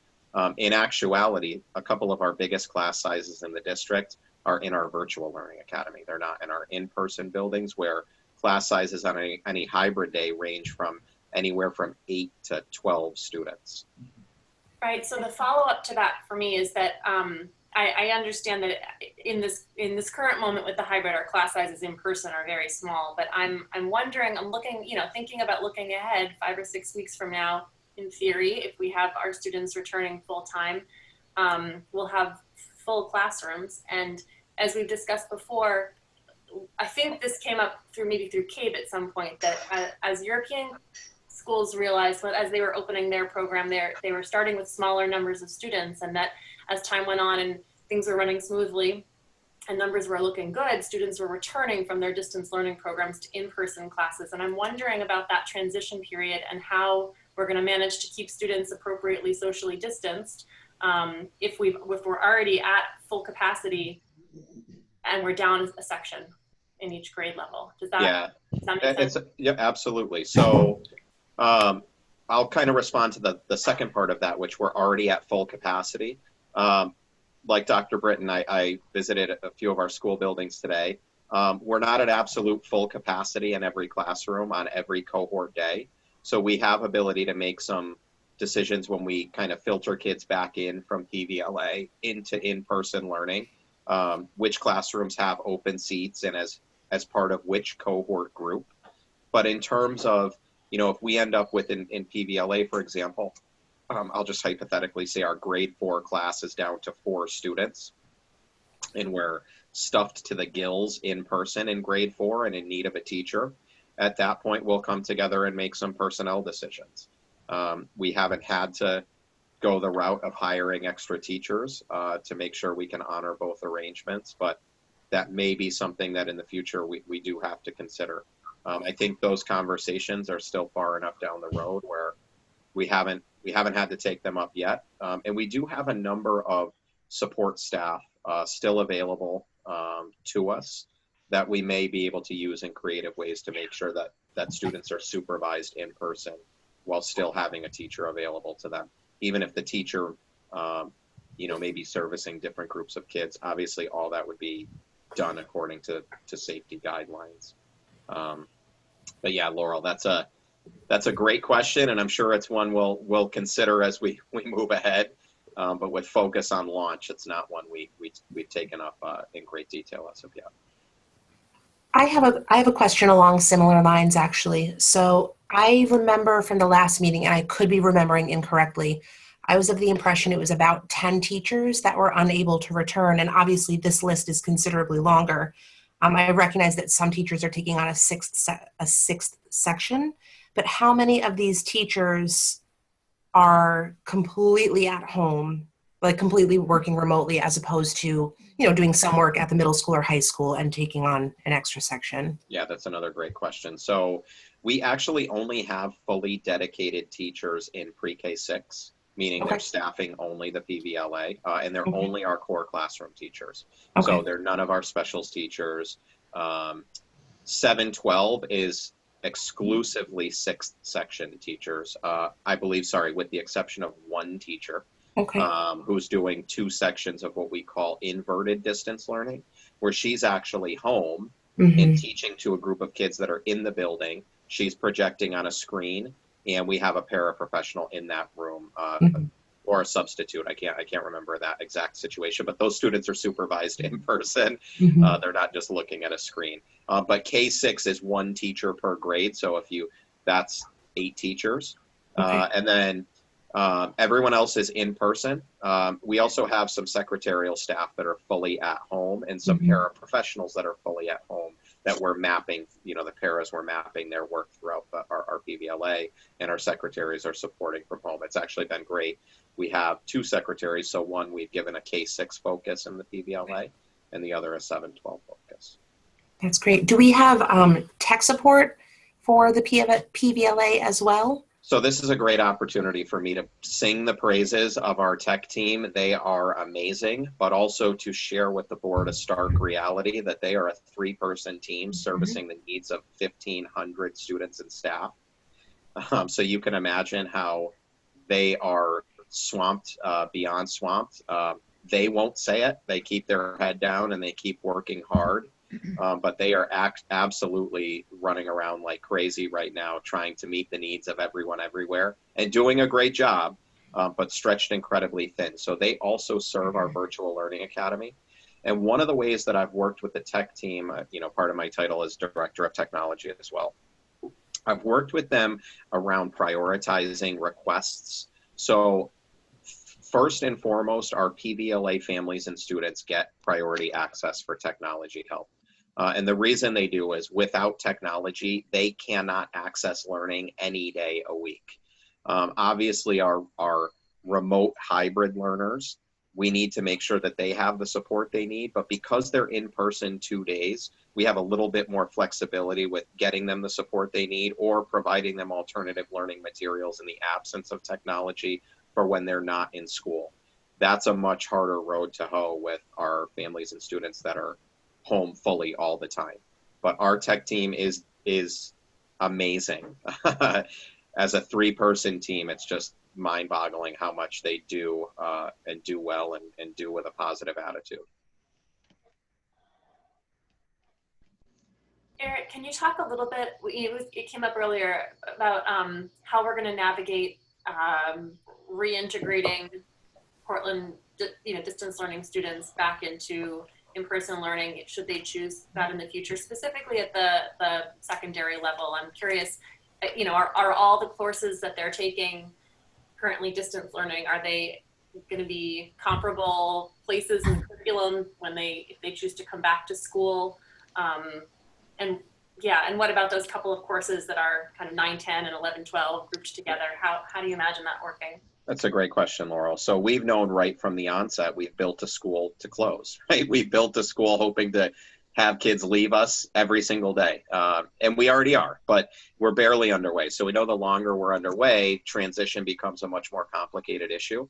So immediately what we've said to our families is, if you would like to go from PVLA back to in-person learning, anytime after the first 2 weeks of school, it takes 1 week. So you have to hang in PVLA for 1 week, keep working hard, so that we can prepare a transition plan, knowing that that's going to look different for every student. From a curricular standpoint, well, let me address first, I guess, the issue of courses and course alignment at our secondary level. So we do have a limited program of studies in our PVLA. Due to staffing constraints or staffing availability, we can't offer our PVLA families that incredibly robust program of studies that our middle school and high schoolers have, chock full of electives and interest-based courses. We've given them everything they need to be successful. We also, within our curriculum, prioritize a skills-based approach over a content-based approach. Content matters. I was an English teacher, so I'm not denying that it's important to read Romeo and Juliet. But skills matter more, and this is true in every content area. So I've long said, if I meet a student 20 years down the road, I hope they would remember the plot of Romeo and Juliet, but I'd much more hope that they can discern fact from fiction or use good evidence to support an argument. So we prioritize a skills-based approach in all of our curriculum all the time. So although the courses may be named differently, they pursue the skills that are still related and aligned to the curricular skills being covered in our in-person classes. And we look at content gaps as something we can easily address. If a student, for example, is going to move out of PVLA US history to an American Studies course, they're going to have missed some content in that American Studies course, some articles, some texts that the class has read together. So we would look to the teacher in that 1 week transition time to prepare for that student, like the Cliff's Notes content version, right? Let me catch you up to speed, give you enough of what you'll need to know so that you can jump in midstream. And that reality is something we're always doing. Like, we have students join Portland Public Schools a month into the school year, 6 months into the school year, at the end of May. So we always are working in those situations to provide for our students seamless transitions. Our school counselors are incredibly gifted with that work. They remain available at all times to our Virtual Learning Academy students, by the way, our school counselors, our social workers. And that's why we've given, again, that kind of week buffer, so that 1 week buffer, so that we can pull together at every school a student success team and figure out what transition needs to look like for the students coming out of PBLA. If I could just add one other thing, that's what also makes the fact that these are all Portland teachers so special, because they know what the kids are missing, right? They are aware of what gaps might have transpired during the time that they're in PBLA, and they will communicate to their colleagues what was covered and what was missed, so that makes that transition even smoother, as opposed to a student moving in from Maine who we don't know anything except a transcript. We have the in-house capacity to facilitate that smooth transition. Thanks, Dr. Britton. And yeah, if you look at in our high school program of studies, I'll just say one other thing. You'll see that we have some blended classes like English 910 or US History 910. So you may be wondering, well, how can a 9th grader and a 10th grader take the same English class? We've only done that in content areas where the skill-based learning is not sequential. So this is not true of math, for example, where you have to learn A before you can do B, before you can do C. In all of the places where we've combined grade levels, we have what we call spiraled standards. So sets of skills that loop back on each other year to year. And it's about reinforcement of a common set of skills. In all of those cases, the content is driven by the higher grade. So if it's an English 910, all students in that course are going to read the 10th grade texts with differentiated assignments and activities to suit grade level students. Why? Because you wouldn't want to make a 10th grader read again all the texts that they've read in 9th grade. Not to say Romeo and Juliet isn't worth reading twice, but as an example.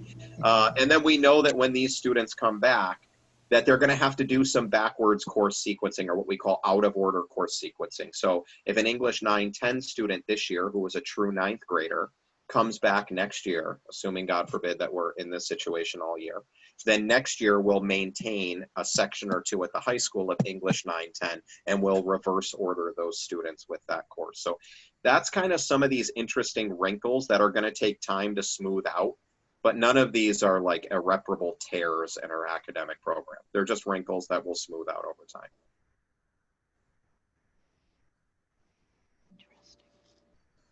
I have another question. Sure. And actually, this is a good seg because you mentioned that there are limited classes available to our distance learning students, and this brings me back to something that I brought up at a previous meeting, and I'm going to bring it up again because I don't really fully understand yet why we're not exploring the option to live stream some of our classes. And I'm not talking about at the elementary level. I understand how that's not practical and how there are privacy issues with young children that would be a real problem. But I'm thinking about our high school students, and I'm thinking about the limited class availability in the distance learning group, and I'm thinking about our hybrid students who are only getting 3 days of instructional time a week. And I'm hearing about other districts in Connecticut that are exploring and using the option of having some students in class learning while the teacher is Zooming at the same time with students at home learning. And I'm curious about why this isn't an option that we're exploring. And I'm also looking at this $200,000 number in personnel expenses and wondering if there's any piece of that we could be saving by exploring this option. That's a good question, Laurel. I'll deal with just one thing quickly. While we do have a limited program of studies, we do maintain several licenses, many licenses at the high school level for what's called Connecticut Virtual High School, which allows students to take independently courses that aren't offered within our traditional program of studies. And we've extended those licenses this year to some of our Virtual Learning Academy students, so that if they don't have a course they were hoping to take in the Virtual Learning Academy, it's not available to them, they have an opportunity to take that course as part of Connecticut Virtual High School. Those are licenses we pay for. They come with an instructional liaison provided by the program, and those are further liaisoned in the building with a school counselor or content area teacher. So we have other options besides our limited program of studies, and those seat licenses we offer in the pecking order of upperclassmen to lowerclassmen. So they absolutely go to seniors first, understanding that in a student's senior year, we don't want students to feel limited by what we can't offer them in our PVLA as it's currently drawn up. And that's, we've had a lot of students taking advantage of our virtual high school classes. To the question of why we're not doing this kind of simultaneous live and distance learning instruction for our fully distance learning students, I stand in agreement with Dr. Britton in that there are real privacy concerns. And while other districts are seemingly working around or ignoring those concerns, I think they're risking doing it at their own peril. I've been in classrooms where students face different challenges, social challenges, behavioral challenges, students with high anxiety, quiet students. I'm not comfortable, nor is Dr. Britton, and it's been the position of Portland Public Schools, that we are not comfortable broadcasting the needs and realities of every single student out to the world when, quite frankly, we cannot control the audience on the other side of the camera. In most cases, we choose to believe that it's only a Portland Public Schools student watching on the other end of the camera. But we also know in reality that we're sending out instruction and we're sending out students' lives over the internet. And so we have to be very careful with how we do that. We're choosing to operate on the side of extreme caution, and we're operating in absolute alignment with FERPA privacy laws. Again, it's my opinion, and I think as the legislation outlines, it's a little bit more than opinion, that that districts that are allowing those practices to happen are shirking their responsibilities to respect student privacy. They can say they're taking every precaution necessary, but school classrooms remain dynamic places. They're unpredictable places. That's part of what makes them great. But when you think about the possible repercussions of that reality against student privacy, I do not think it's a risk worth taking, or I should say rather, I don't think the risks outweigh the possible benefits. Laurel, there are certainly benefits to be had in that model as far as what we're able to offer students. But when you consider Portland Public Schools, the size of our district and the means of our district up against some of the liabilities that we would be turning a blind eye to, quite frankly, the reality of those liabilities is scary. And it's not just a question of district liability. It's really liability in terms of honoring student privacy. That's something that I know Dr. Britton takes incredibly seriously. And I stand in absolute solidarity with that position. Yeah, can I just add on to that too, Laurel? Because it's a good point. You know, I think that's a reasonable question to ask, and for all of the reasons that Eric just eloquently said, that he and I are on the same page with this. There's another reality here too. I want us all to understand what we're asking Portland teachers to do this year. We're asking Portland teachers to teach in a way that, holy cow, they've never been asked to teach before, right? They're going to have to figure out how to teach 9 kids while the other 9 are at home, and then teach all of them online on Wednesdays. We're also asking them to be prepared to potentially return to full everybody back. We're also asking them to be prepared to return to, if COVID goes above 25 per 100,000, to all online. To ask them to lay the groundwork for and plan the lessons and design the curriculum to do all 3 of those things, and throw a new wrinkle on there that now you have to teach the 10 kids in front of you every day in a hybrid and be aware of the 5 at home every day. I think that might be the straw that breaks the camel's back. I am very sensitive this year to not only the privacy issue, but the amount of stress that we're placing on our teachers in asking them to learn all of these skills and be prepared to transition between 3 completely unique models of teaching and learning that could happen literally the same way we call a snow day. So I'm just very conscious of the stress and strain that we're placing on our leadership team, and that the difficulties that our teachers are going to have to manage, particularly, in a very unknown environment. I'm very happy to hear you both say that. Thank you very much. I appreciate that. If you don't mind, maybe you could reach out to some of your fellow superintendents and pass that same thing along. Well, Chris, I would just say, and thank you. And I don't want to, Laurel, I'll agree with Charles. You know, it's a question worth asking. So I don't want you to think that I'm opposed to your asking of the question or the thoughts, you know, in asking that question. We have debated those same things. Chris, you know, in terms of what other districts are doing, I think everyone's trying to make the best of a bad situation, or I'll say a suboptimal situation. I don't know if it's entirely bad because a lot of great things are happening. And I think in time, Laurel, you know, we're going to see changes in legislation and changes around student privacy that reflect the changing face of education, but we're just not there yet. And we have to stick to the letter of the law when it, and I know you know this, but when it comes to student privacy, it's just, we can't mess around with it. We just can't mess around with it. Well, I think that's the piece that I'm curious about, whether there's been, that I continue to be curious about, if there's been any guidance from the state about how or whether to explore this, knowing that other districts are. I hear everything that both of you have said and fully respect all of it and appreciate all of it. I can just imagine some scenarios in the future in which it could be a really useful tool to have. And I would be curious. I would be curious to see whether there's any guidance from the state about the legality, around the legality of it. So, Laurel, yeah, I mean, sorry, go ahead, Charles. Yeah, let me add to that too. So, Laurel, yesterday, Eric and I did a Portland on the Move video and for the town, and it's going to be up on YouTube, and I'm going to put the link out. But Eric and I had, I thought, a fascinating conversation about the silver linings that we're going to reap from the PVLA and from all of this.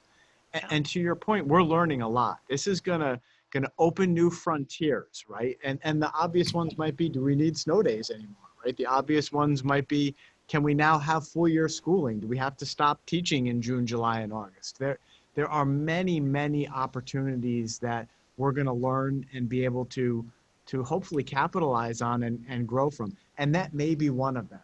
But at this time, at this very moment, I think we're taking a very slow and cautious approach, recognizing the anxiety and stress that we've placed on our teachers and our school leaders, and trying to do it in a way that we can learn about it in a way that doesn't concurrently break down the system or cause people to feel like this can't be done. But to your point, yeah, I think there's a lot of good that's going to come out of this. And that's part of Eric and my job, is we are going to address this like scholars and study it very carefully so that when we come out of this, we can capitalize on all the promising practices that we're going to take away. This is exactly what I was hoping for, because I think the mistake that we made, and we learned early on, that you can't take a classroom and live stream it and expect that kids are going to learn anything.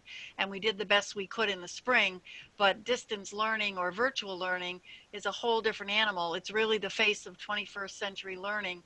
And I would concur that the best practices that are going to come out of this are going to be the silver lining. You know, as we pilot this, we're going to learn a lot about what we could do on a larger scale. And again, I think this is the beginning of really getting away from the factory model of education. Definitely. Absolutely. Yeah. And I just, as a final note, you know, I just want to say that we've talked about the program of studies as limited. So that's really kind of doom and gloomish language. So I would just add, you know, we would be, I think, pursuing those possibilities, Laurel, a lot more robustly if we weren't confident that we could continue to offer students a high quality Portland Public Schools education without taking risks with student privacy. So I would say, is our virtual program of studies at the secondary level more limited than the full program of studies? Absolutely.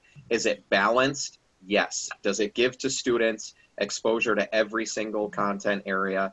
Absolutely. So we've not made wholesale sacrifices. Like I said, it's suboptimal, but it's by no means bad or glaringly deficient in any area. The licenses you spoke about, are they all used up, or are there still some available? We have about 20 per semester. It's my understanding that we've used about 10 of them so far. Students so are just students who are looking for classes that are not aware of. I mean, should they be communicating with you if they're not able to access classes that they want to access? Yeah, so we have been, like, I've been in communication with a lot of parents who say, hey, we were just a little confused about our schedule. We thought he was getting this class. We don't hold back on offering those licenses. It's not typical that we enroll sophomores or freshmen because they have the gift of time.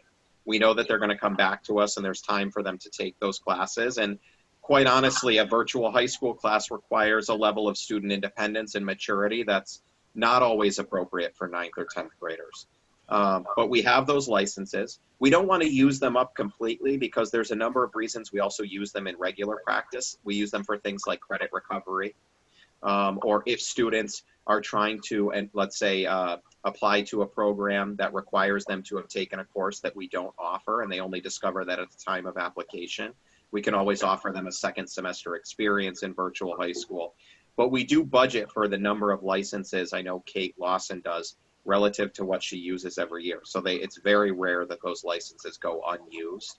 So I don't want to say we're miserly with how we hand them out, but we try to help students make the best possible decision they could make given the time they have available and the courses that we're offering.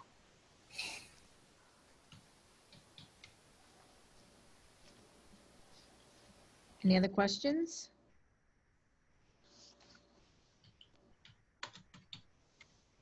Thank you, Eric. And I just want to give you a shout out too. I know you have worked countless hours on this, and all of the PD that you've done and all of the communications have been stellar.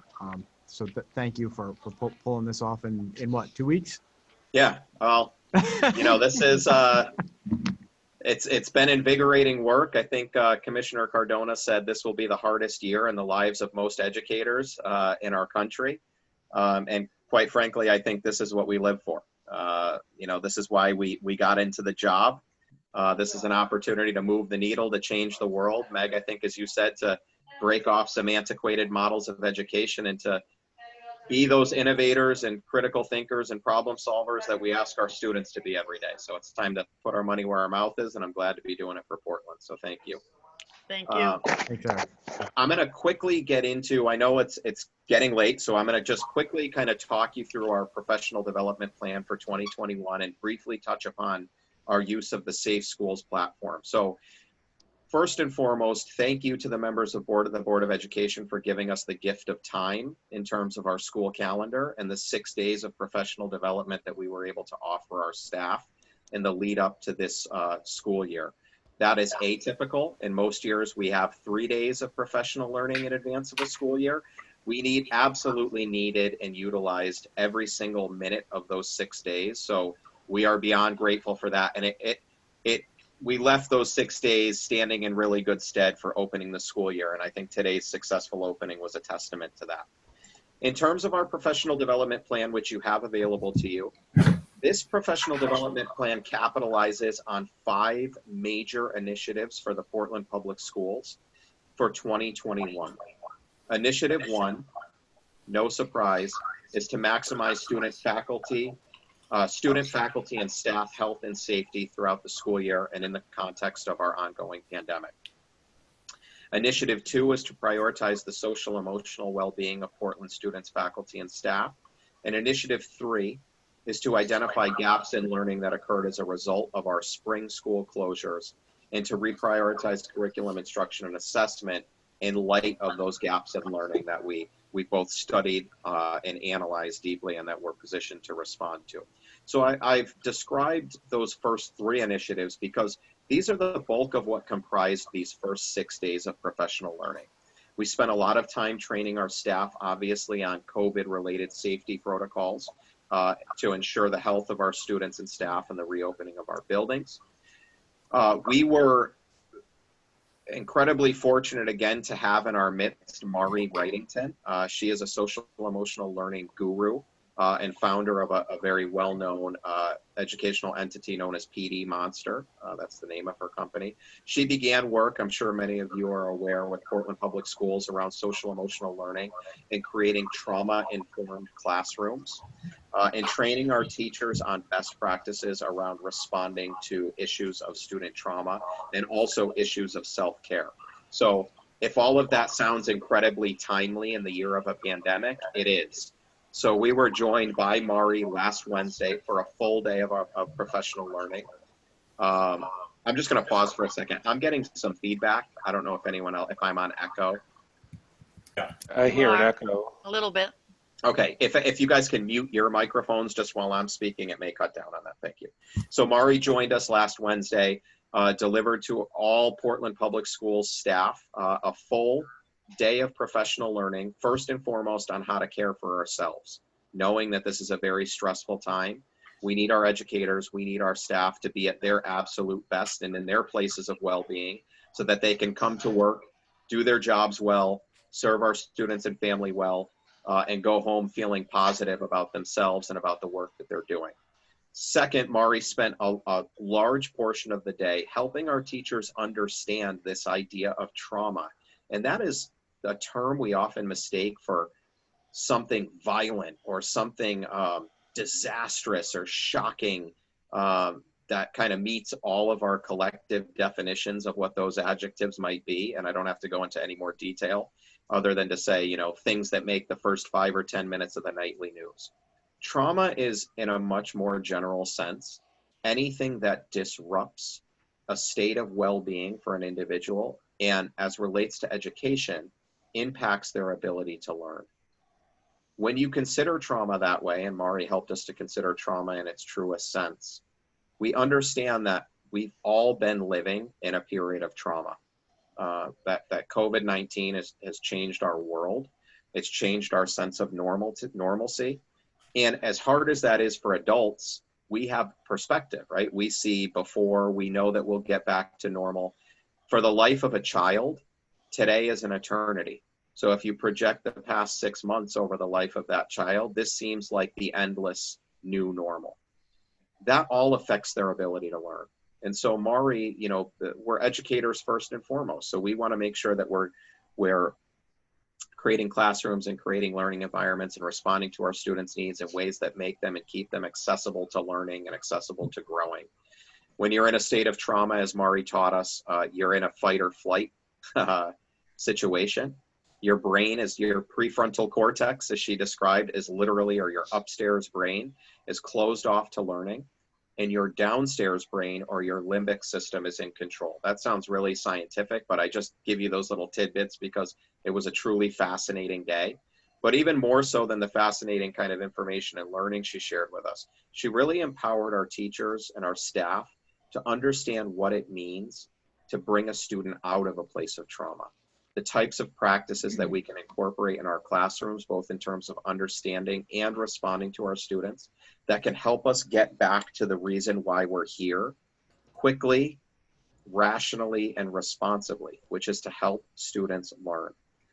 So we were so fortunate to have Mari. We're going to be continuing that work in the year ahead as we build our comprehensive district framework for social emotional learning and well-being.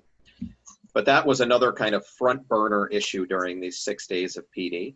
And then we spent a lot of time, this work actually began over the summer when we had 100 teachers volunteer to come in, volunteer their summer hours to come in for curriculum writing work around reprioritizing curriculum, paring it down to the 2/3 of what's most essential, making some hard decisions of what we can and can't do over the first 12 weeks.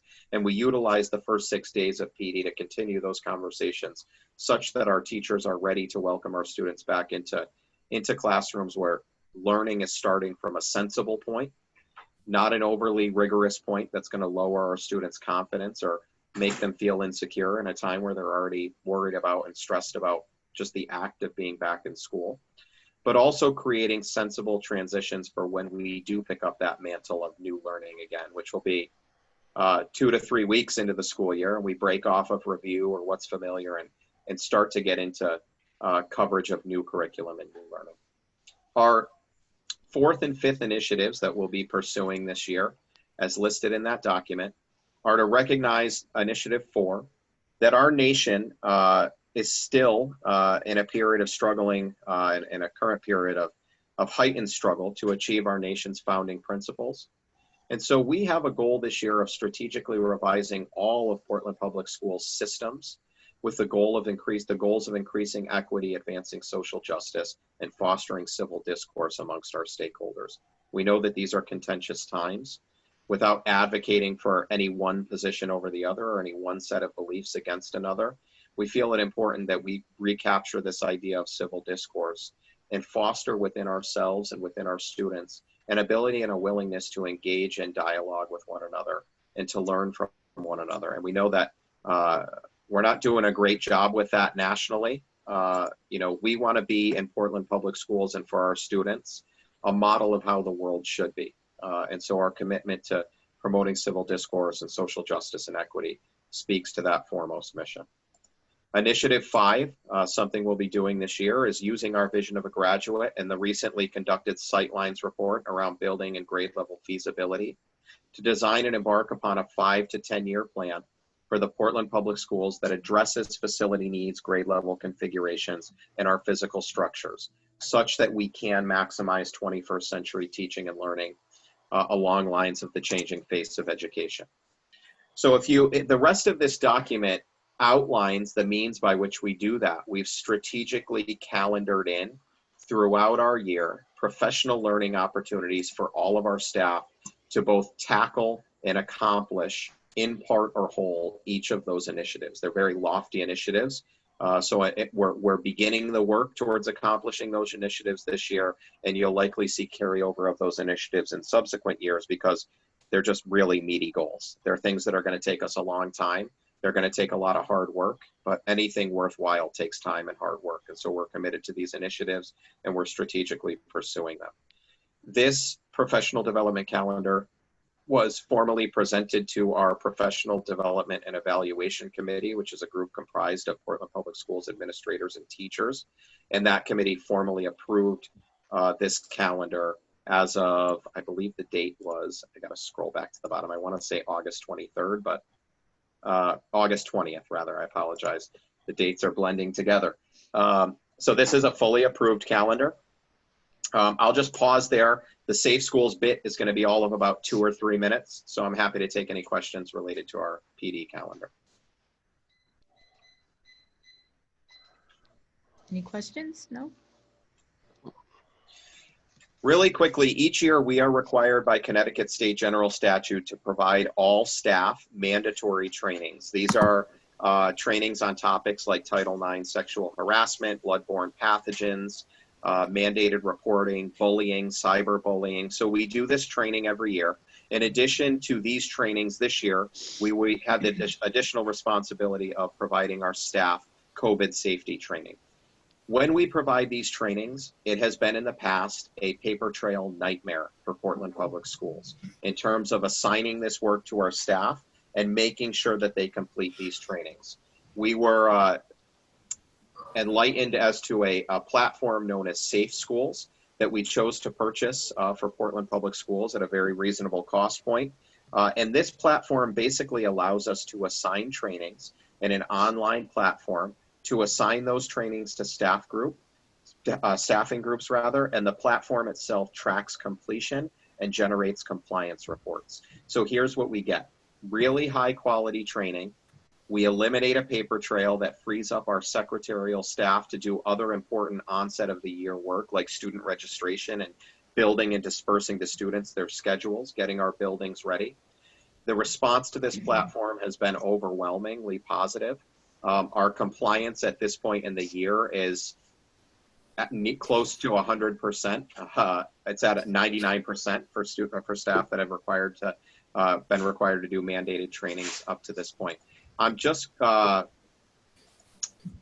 basically I'll describe what the Safe Schools platform looks like. You log on with the user platform. It gives you your list of assignments. It gives you your due dates, and it tells you your the completion, your percentage completion of assigned trainings. And then, like I said, on the back end, it generates compliance reports. And for staff that haven't completed trainings, it generates emailed reminders that they've not yet met their compliance mandates. So we're very proud of that program, and it's made a world of difference heading into this school year. It's nice to know I'm in the 1% that hasn't finished mine yet, because I've gotten 2 emails from them. I'll have it done by tomorrow, I promise. I was just about to email you with a tisk, so thank you. Nobody's Nobody safe, really, huh? yes. All of us have to do it. So. That's good. I'll just close to the board members with, again, saying thank you. Not all of my presentations will be this long. We had a lot to get through, so I thank you, and I thank you for your hard questions. They were great questions, and please keep them coming. Feel free to reach out to me at any time with more specific information related to our Virtual Learning Academy. Happy to provide that. Thanks for your report, Eric, and Thank you. welcome again. Thank you. Okay, we'll move on then to new business. First item is discussion of in-person Board of Ed meetings. I can tell you that to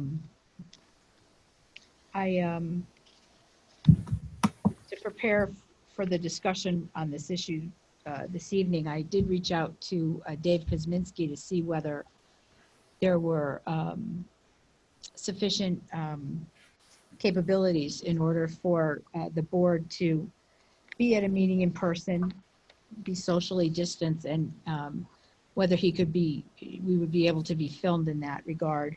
And I guess basically the answer is not really. Our meetings would have to be, they couldn't be here at the high school. It would have to be at the senior center. And in talking, emailing with Dave, and then I did also speak with Susan Bransfield. She is not going to authorize us to have in-person meetings at the senior center at this point in time. I think we're all aware of the fact that the governor has extended his executive orders regarding the limiting of in-person meetings until next February. And Mrs. Bransfield felt that it would be a unnecessary, create an unnecessary risk to staff and board members to try to pursue that at this point in time. So that's her position. Certainly we can discuss it if anyone else would like to share their thoughts or opinions at this point. I didn't read the governor's powers being extended, but I thought it was just being extended. I don't think the executive orders were extended. He can extend them, but I don't think they were extended. Just his powers and ability to do that. Maybe I'm wrong. Yeah, I don't know what is the requirement right now for public meetings or for meetings. I haven't seen an update on that. I don't know if they've changed. Meg, we can't hear you.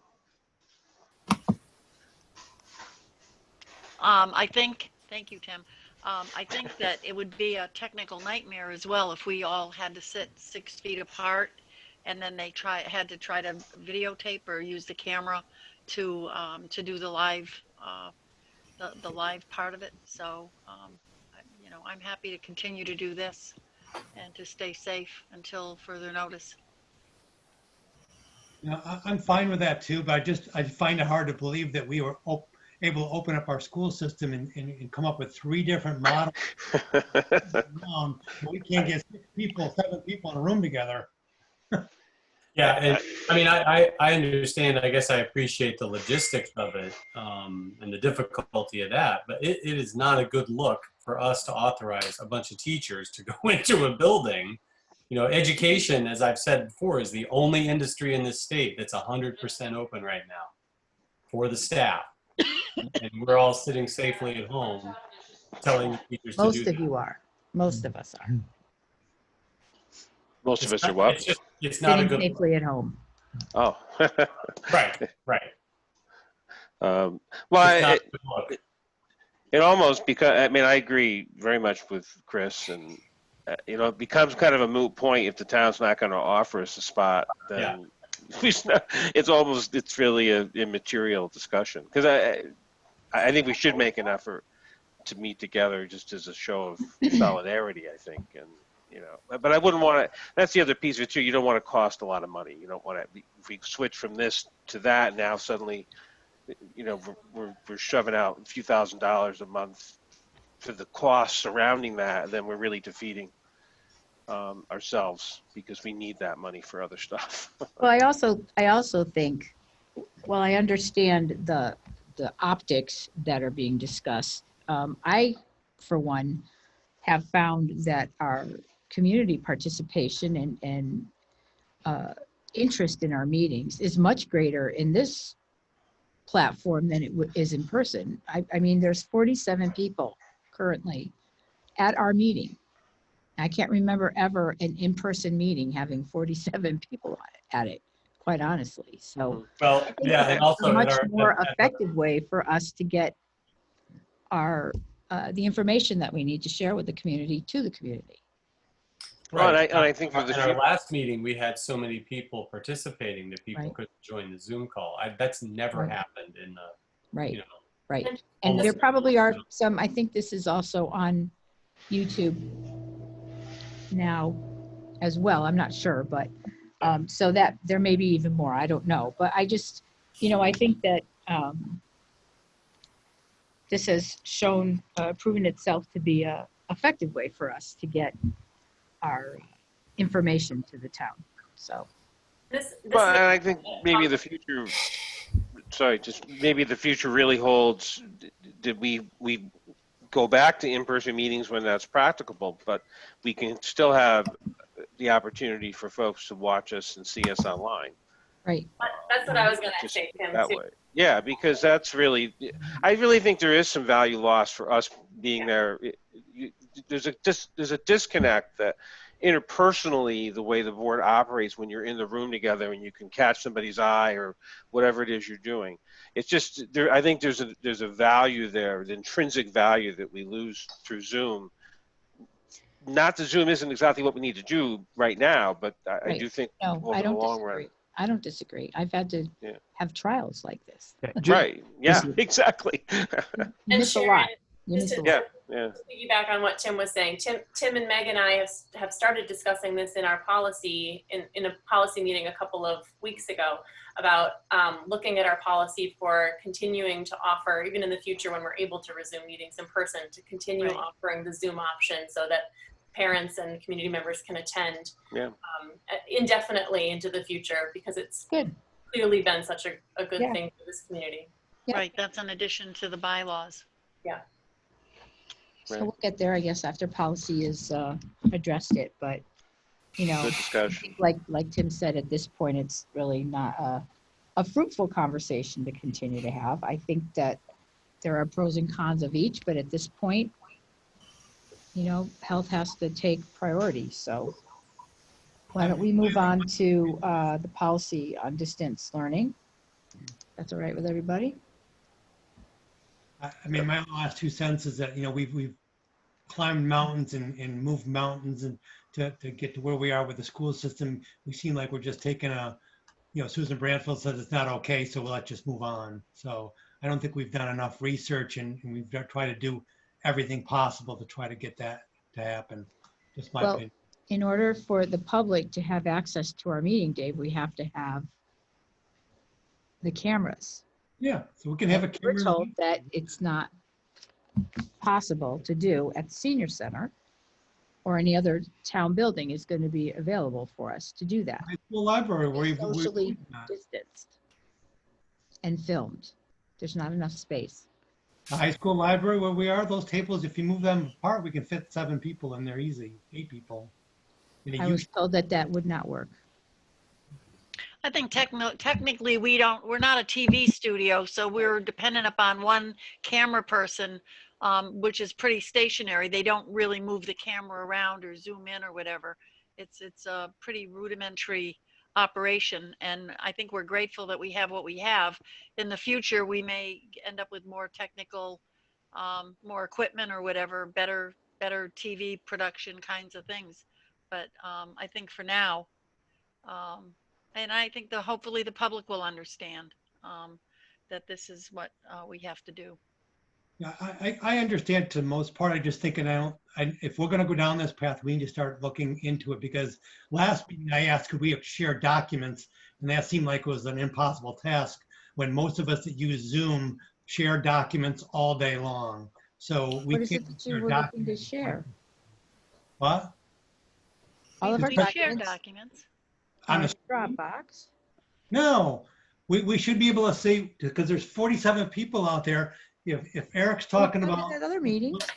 document, we should be able to flash it on the screen and he should be able to show it to everybody. That's what everybody else in the world does on Zoom. And we've done it too. Hours a day. We've shared documents. I asked last week and they said, no, we couldn't do it. We haven't done it for a while. Well, that's something that we can explore. Certainly it is something that can be done. We've done it throughout all the budget meetings and everything else. So I think that there may need to be some advance notice about it. But, you know, Charles and I can look into that. Thanks. And I asked for it last meeting and we didn't go anyplace. So appreciate it if you would. That's a good point, Dave. Okay, are we ready to move on to policy 6172.61, distance learning plan due to health-based school closure, first reading? I am. Okay. Any questions, comments, issues, problems? My only question was the last conversation that the policy had around this policy, and correct me if I'm wrong, Meg, but I thought that we were discussing not adopting this policy as its standalone policy, but as part of a pandemic response plan. But I think it's, well, I think this is what we came up with, that if Charles had taken the city administrators and taken out the very specific parts of it, I think distance learning is here to stay, whether it's pandemic or not. And I think it needs to stand on its own. I think there are going to be some policies, for instance, the mask policy, you know, is purely driven by the pandemic. We'll get rid of the masks as soon as we can assure the health and safety of everybody. But I think distance learning will probably continue. But this plan is specific to a health-based school closure, and so I guess maybe I'm misremembering. And Charles, do you remember this conversation? I thought the way we had left it was that that because this was sort of centered on the pandemic, that maybe it wasn't something we wanted to adopt as a straight up policy on its own, because then in the future, someone's going to have to go through our policies and try and eliminate all the pandemic policies or wonder what they were about. Yeah, I do. Yes, we were going to this one, and then there were a couple of other ones. I have a list. Can't remember the names exactly, yeah. but we were going to bundle them into a sort of standalone pandemic policy, which once the pandemic is over, we would quickly remove. So Aside for a future date. right. Yeah, but I think we said that we would, the thing is, we're going to do this part, if we wait and do it part and parcel, it'll be October before we do this. You're right, this was health-based, but I think because it was, my note was that it was to go to first reading, that the changes had been made and we could send it to first reading. It will become part of a pandemic policy information packet, I would imagine. But I think we still need to approve the language here for the policy as it stands. So can we? Oh, sorry. Go ahead, Tim. Well, I just think, could we asterisk these in the policy manuals and then note that these were policies adopted directly as a result of the COVID-19? I believe they're going to have a heading. I think the heading is going to be, it's on the mask policy that we're considering, that it's pandemic/epidemic emergency policies. And so they would perhaps be in one section of our policy catalog. I was just going to ask that we keep this in mind, as you know, I know we're not going to approve it tonight, but if we go to approve it at our next meeting, let's make sure we approve it to the pandemic epidemic response plan or policy, whatever, right. As opposed to our Board of Ed policies. Okay, well, it is a Board of Ed policy, but you're right, it does relate just to this particular situation. This time period, right? Right. And that's So the it same is a with first reading. Although, I mean, this is written generically. This is for any health issue that It could be. come up. But regardless, yeah, I think everybody needs to just take a good look at it. Well, these all came down from CABE, Right. a couple of months ago. So, when they sent the things down, they were whatever the body of knowledge was at the time.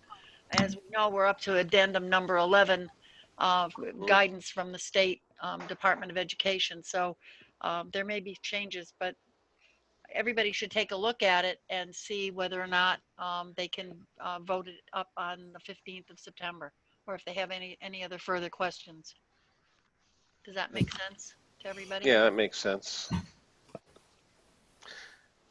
And Charles, you feel confident with this policy meets the need that you see as the administrator? I do, and again, in the context of what we're doing in this very surreal place that we are with the pandemic, yes. I reviewed it with the administrators, and we took out all of the language that was overly prescriptive, and it does match what we're able to do and are doing. So I'm very comfortable with it.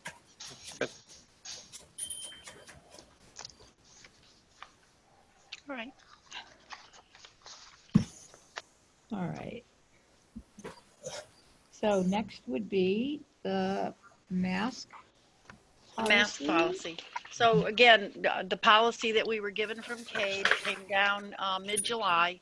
It was lengthy. There was a lot of prescriptive language in it that had to do with when people were going to eat, how they were going to eat, how they were going to ride the bus. What I did was, and we had this discussion back a few weeks ago, we talked about the mask policy and whether do we need it? It's the pandemic emergency policy. I had looked at some company policies. I looked at other states, and I think I had sent people something from Arkansas. I had looked at other schools, and I looked back at the CDC stuff, and I did take the policy from CABE. I took out the prescriptive language that we cover in our own reopening plan, and I wrote the definitions of what face coverings are, what social distancing means, what the mask breaks mean, and it was all taken from language that is available in Department of Health reopening plan from the state of Connecticut and the CDC. And I took the bullet points from Arkansas, which I liked because it was very clear to when students would wear the masks and when the mask breaks would be scheduled generically. It also talked about the exemption that could be given to students either because they're unable to wear a mask for health reasons. The addendum 11 has addressed that a little bit differently. So there would be a change in the language. I didn't have time to make that change today, but basically we would be given an exemption from a physician without the reason why a student would not, or certified or non-certified personnel would not be required to wear a mask. And the language that I put in was other prescriptive information that they could perhaps give us an alternative to suggesting, an alternative to wearing a mask. This policy does apply to certified and non-certified and students, and it does cover some emergency reasons why people would not wear the mask. The violation of the policy, if a student doesn't want to wear a mask, I think the nurse and the teachers and people in the building will use every means possible to convince a child to wear a mask if he's not exempt or she's not exempt. But at the same time, if they don't, our dress policy and our behavior policy would address the safety of others or the infringement of education to other students or to themselves. And so we would be able to address perhaps that student needs to go to a virtual learning situation rather than try to come to school and be disruptive. And I hope that doesn't happen. And I think it pretty much covers any violation in that respect. community outreach, you know, talking to parents and talking to stakeholders about masks, what's required.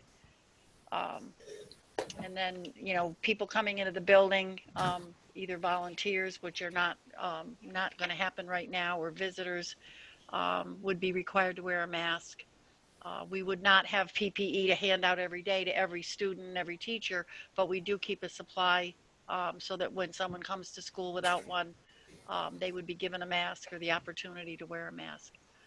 It's pretty generic, and I'm very pleased with the way it looks, because I think it covers a lot of questions that parents may have, as well as teachers and students. The only thing I would add to this is the word completely, because when I went back through Addendum 11 last night and I looked at it again this morning, that's the only word that's missing from how a mask is worn. It completely covers the nose and the mouth of the person. So I would add the word completely to those areas that describe how a mask is worn. Any questions? Yeah, just I haven't had a chance to read this closely because we just got it this afternoon, but I guess just procedurally, I know our last two policy meetings were canceled, but I'm wondering why this didn't go through the policy committee first so we could really kind of scour it before bringing it to the board. Only because we had a letter from a parent about Gaithers. We also had discussed it a little bit, and it was kind of going around in circles, and school started, and I think that clearly for anybody that feels that they need to get an exemption, I think we need to have that spelled out. I wish that we had had the policy meetings. This wouldn't have come to us at this time. But I felt that I asked when I talked to Charles this morning about it, because the addendum of 11 only came out yesterday at 4:15. And this policy I had rewritten about 10 days ago. And then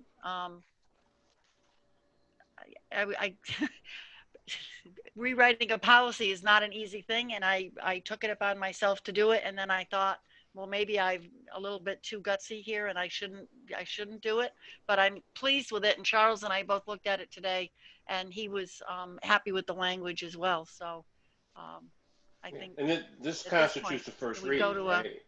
What's that? This constitutes the first reading for this, right? It is a first reading. Yeah. And we could talk about Gaithers. We could talk about not having bandanas. And that's up to all of you to decide on that. The addendum 11 talks about a bandana being folded more like a face mask, right, where you could loop it over your ears or tie it around the back of your head. I think it would be difficult for us to encourage kids to do that with a bandana. So I think there could be language in there that says bandanas would not be allowed at this time, but we would consider multiple folds of Gaithers if people are going to wear them. But it's up to you all. Why wouldn't the policy just allow for the things approved in addendum 11 to be used? I'm happy to do that. We can certainly reference that if that's what. I mean, then it eliminates the issues in the is it folded right? Is it not folded right? You should fold it this way. You can't use that. You need to use this. Agreed. The only thing there is that addendum 11 could very well be updated in addendum 13 or 15. Well, that's what well, and that's exactly. I was going to say the same thing. Yeah, you don't know. And that's exactly what it says. It says that the body of knowledge right now is August the 31st. This is what we know. This is what we require. Right. It could change. It could change. It would, and our policy would adapt. Right. What's approved by DPH or the whoever. Yeah. Department of Health. Yeah, you say addendum 11 and approved of August 31st, 2020. Yeah. So it's a. If you want to add that language in, we could certainly do that. Everybody could. I think it would make sense to do that myself. I think so. All right, we can add that as part of the resources. Yep. At the guidance under the back part, legal references and sources. Do you want to add that in? I mean, can you make it the reference kind of generic, addendum 11 or whatever is most current Or from subsequent from updates. the Yeah. State Department of Education. And forthcoming updates. Yeah. Good. I have a question too about when I'm looking at it. I forget exactly what page it was because I just took a screenshot of the part. But under certified, non-certified staff, the fourth bullet point down says a teacher is permitted to remove a face covering or mask during instruction if the teacher providing the spacing shall be increased beyond 6 feet. That language is in the CABE policy. Okay. Can I please finish though? So I have a comment and kind of a question. So my question is, at this point in time, with it being hybrid, and maybe Charles can answer this, at this point with it being hybrid, what is kind of the average distance currently between students that we have? And my concern here is that we have some very young students. We have kindergartners who may still be 4 years old who are required to wear a mask at all times, and potentially a teacher at 7 feet is allowed to remove their mask. I'm kind of curious as to what the distance is that we're currently having between kids, and if that's, fair to say that an adult can remove a mask and maybe children cannot. It's an interesting point. That right now we're way past in the hybrid, the 6 feet. I think we're probably closer to 10 to 12 feet. So that's kind of what I assumed it was. I'm a little surprised to say that an adult could remove their mask only 6.5 feet away from a child. Personally, as a parent, I am not comfortable with that, with sending my children to school, potentially with an adult that close to them without a mask on indoors. Outdoors, sure. But are you talking about it says the teacher is permitted to remove a mask during instruction? Yes. If the teacher is, the space should be increased. It says a teacher without a mask who remains seated must be using a physical barrier. It says a teacher who remains seated. It does not say a teacher must remain seated behind a barrier. Right. But if they were to do it because they're doing something that requires the kids to see their faces, and I don't know if we have barriers in the classroom. This language came from CABE. I took everything, with the exception of the bullet points for students. I took everything from the CABE policy. I question it as well, but that's what CABE had said. Do we want to look at that, Charles? Yeah, we can definitely go back and revisit that. Yeah. So is this going to go to policy subcommittee or what? I think you could propose, like, it should go to a second reading, but I think we could propose language based on either remove it altogether or propose language that we could include in the second reading to satisfy that requirement, either that they don't take their masks off, or if they do, they have to be more than 10 feet. Whatever. I don't know how we can. Yeah, I got. Would that satisfy? We need to. The problem is it's changed because this just came out yesterday. So yeah, we gotta go back. I think we need to look at it more because of this addendum 11 just coming out. Yeah, that makes a lot of sense. Well, I went through addendum 11 and everything that we have in just so you know, everything that we have in the mask policy is pretty much in what is in this document. Like I said, the only thing that I found was the word completely.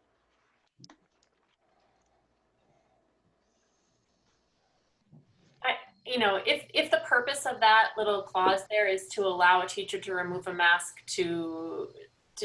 for some particular purpose, then I think that we need to identify what that purpose would be that would make that necessary and just be really clear about it. Otherwise, I guess, Charles, I would ask that you revisit that section for sure. All right, let me go tackle that one. So do you want to bring this to second read and then get back to policy committee and take one more look at the language? I think the policy committee should take a look at it. I agree. All right, so not to put it on the second reading and just adjust that language appropriately at September 15th. Because then we won't meet again until October. Perhaps. Is there a need for this to be done so quickly?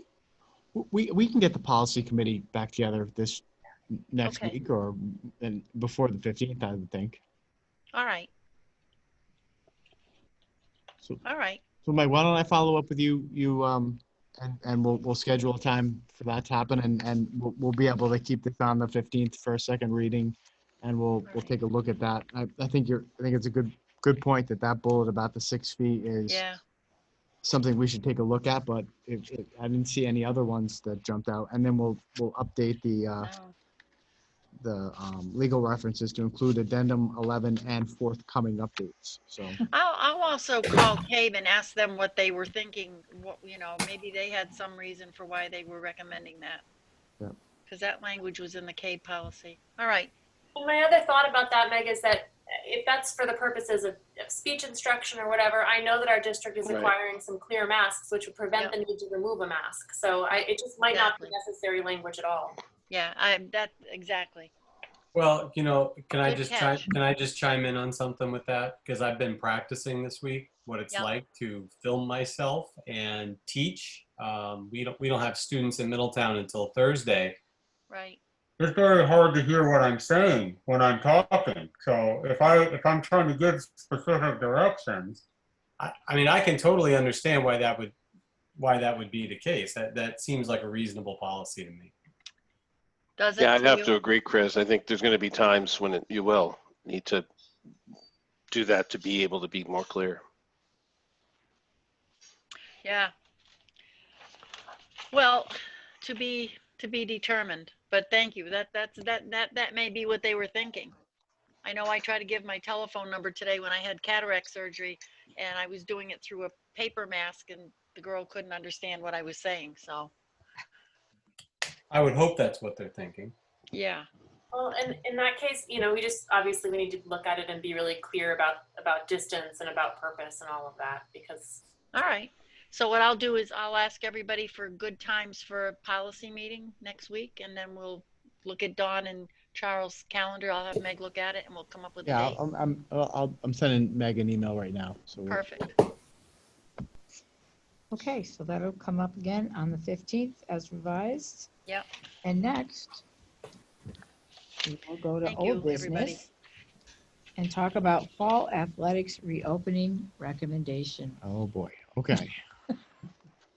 realizing that it is 9:45. Right. So I shared with you all a recommendation I'm going to make, and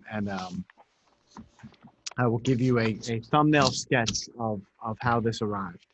So you've probably been following news reports, and I have been, giving you some updates right along at board meetings, and then in the Friday highlights I sent you. So there still continues to be some lack of perfect alignment between what the CIAC recommends and what the Department of Public Health recommends. Specifically, that lack of agreement is about when sports would be most optimal to start and which sports would be safe to run. So, I'm going to base my recommendation on the guidance outlined to us by the Department of Public Health. I feel in a crisis such as we're in, that the Department of Public Health has the access to the epidemiologists and the experts who we really need to defer to. So what are the primary differences between what the Department of Public Health is saying we can and should do and what the CIAC is moving forward with? First, the primary difference involves football. Okay, so the Department of Public Health has recommended that football not happen, right? That it is considered a high-risk sport, and that football not be a sport that is allowed to happen this fall unless it was somehow qualitatively changed to be a 7-on-7 passing league game without line play and some more high contact nature of the sport. But specifically they say, and I quote from them, DPH does not recommend that full contact high school football or indoor girls volleyball be played during the upcoming fall season in our state. That is the recommendation from the Department of Public Health.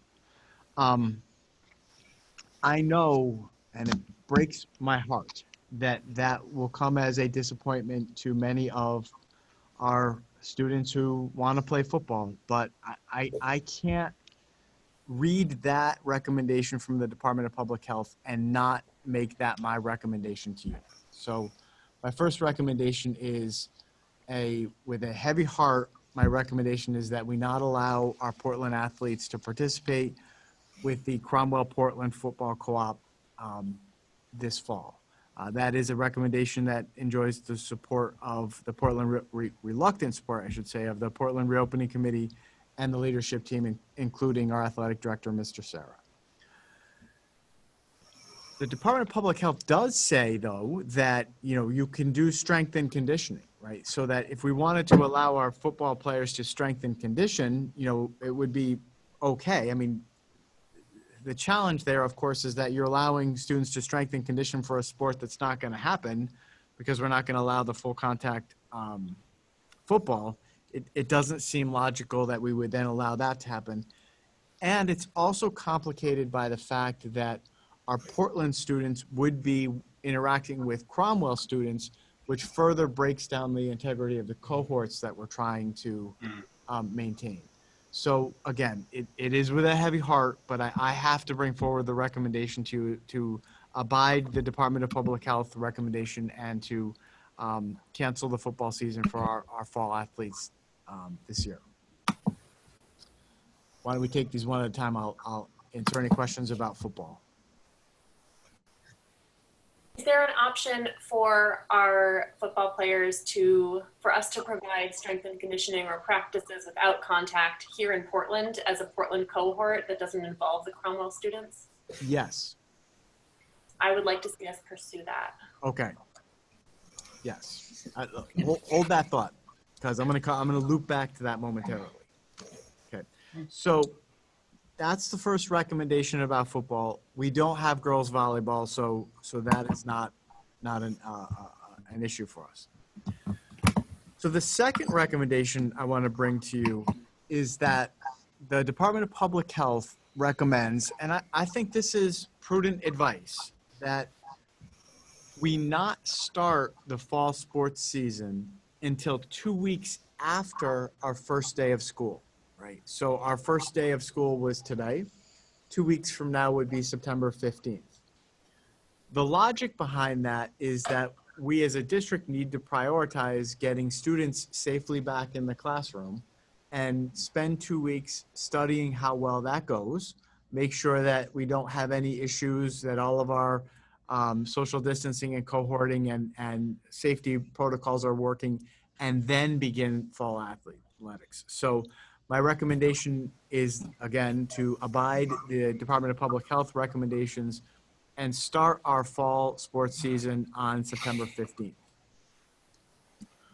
Which leads me to the third recommendation from the Department of Public Health, which is that before you start athletics in general, it is wise to have a period of conditioning, including strength and conditioning, right? So that our students would be getting in shape for the full start of the fall season.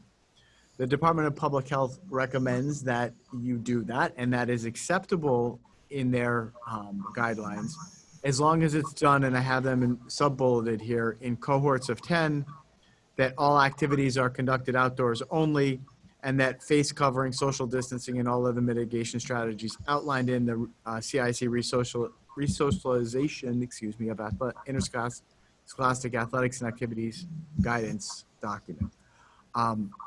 So that's the third recommendation, that we start the season for cross country and soccer for us on September 15th, but that we begin strength and conditioning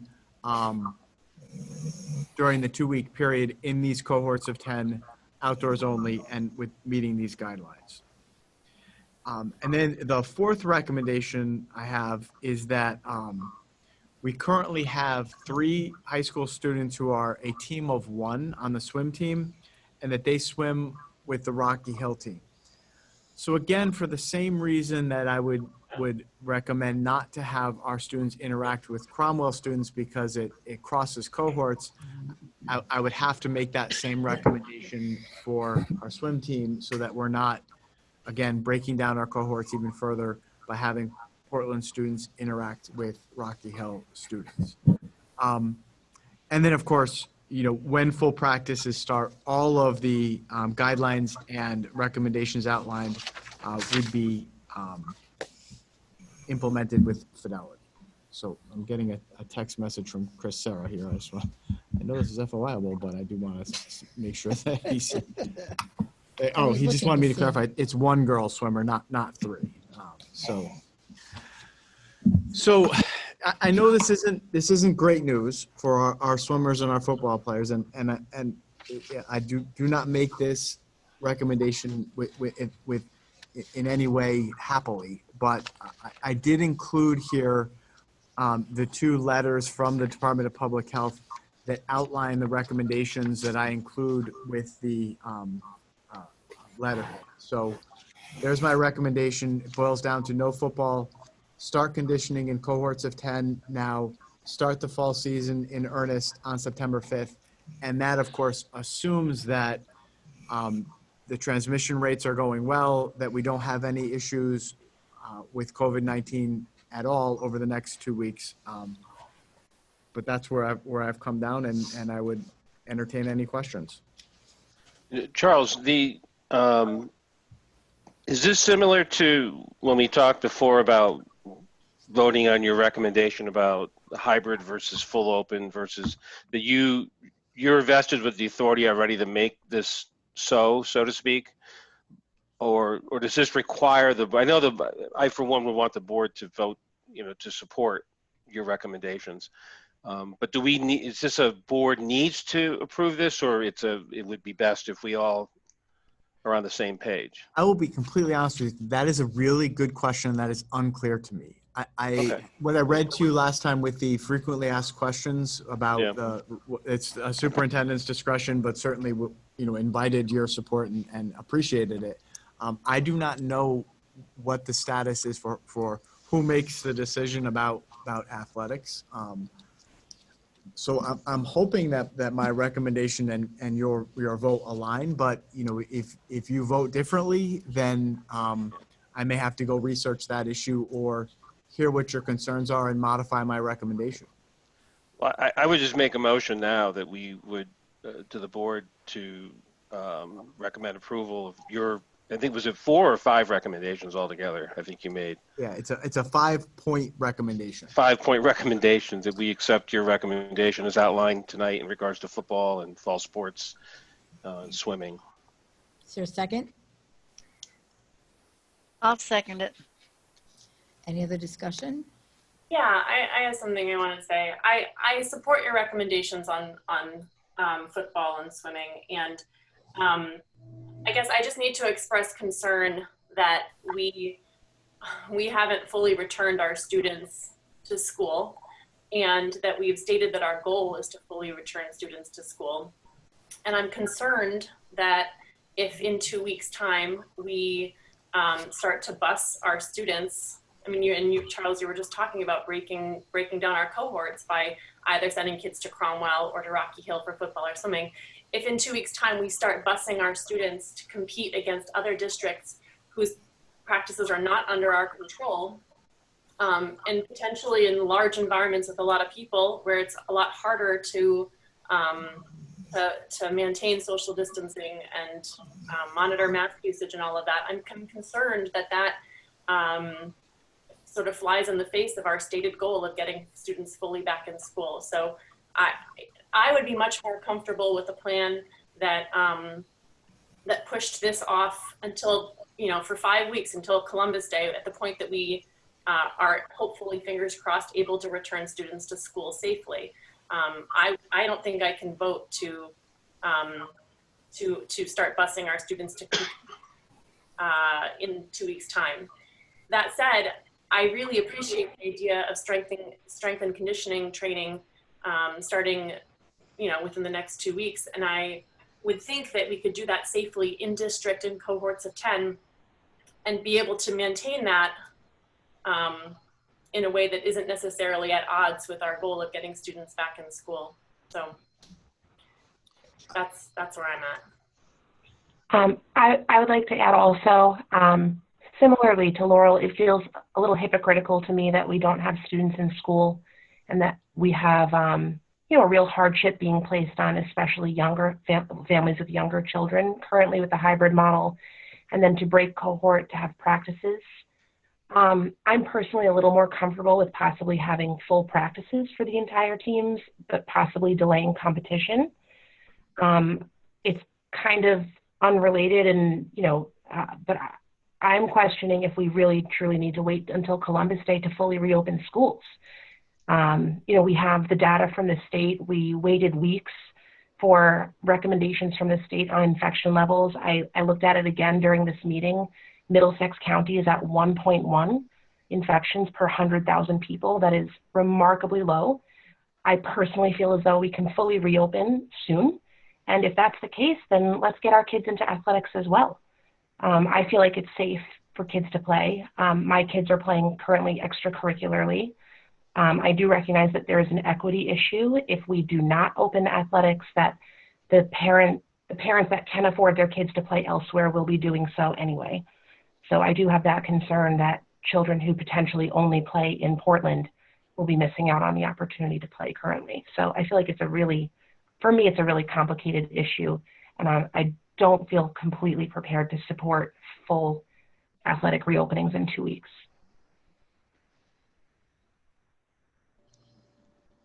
I can just say that those are good points, and those are points that were raised with Chris's athletic reopening committee on countless Zoom conversations I've had with area superintendents. With our reopening committee, all of those points were raised. So, you know, what's the right time, when, how, you know, this has been as I say there, after considering a long and complicated series of communications, this has not been easy to design this recommendation. I just want you to know that I've grounded this recommendation in the expert advice from the Department of Public Health, right? So that's really where I've kind of planted my flag. I've sort of looked at Dr. Gifford and her team at the Department of Public Health as the people who have the access to the epidemiologists and the doctors who can make a recommendation and have the type of credentials that I can trust, right? So my recommendation is, I will put it out there, a pure endorsement of the Department of Public Health guidelines. Now, that doesn't mean that your opinions and others aren't valid or worthy merit consideration. They certainly do, and you are the Board of Education, and I understand that this is a decision you each have to weigh out and make yourself.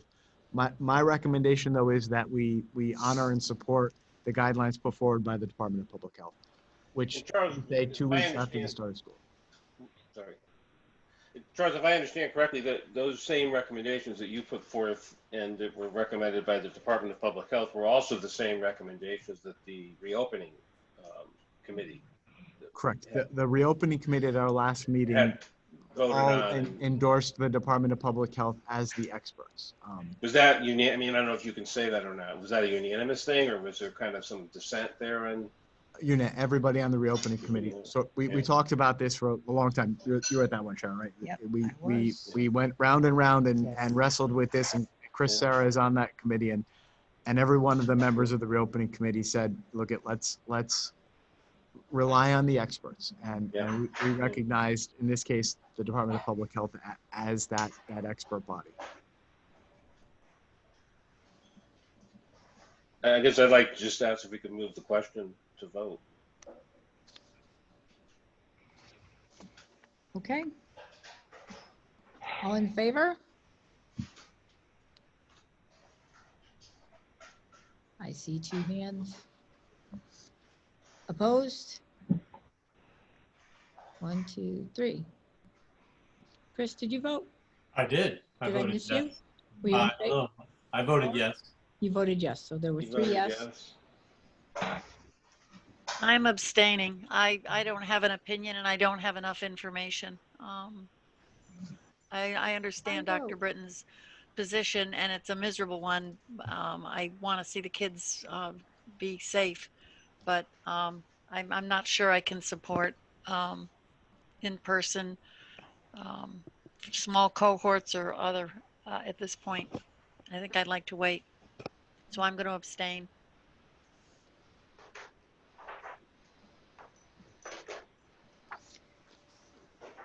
So I bring this back on September 15th? Please. Yeah, please do. I don't think, I mean, I wasn't advocating for this to to kill this issue. I really truly do want to see our district explore how to safely reintroduce athletics for our students. I understand how important it is. I think we all do, but I want to make sure we're doing it slowly and that our first priority is getting kids back to school. So what other information would the board like to see regarding this issue, if any?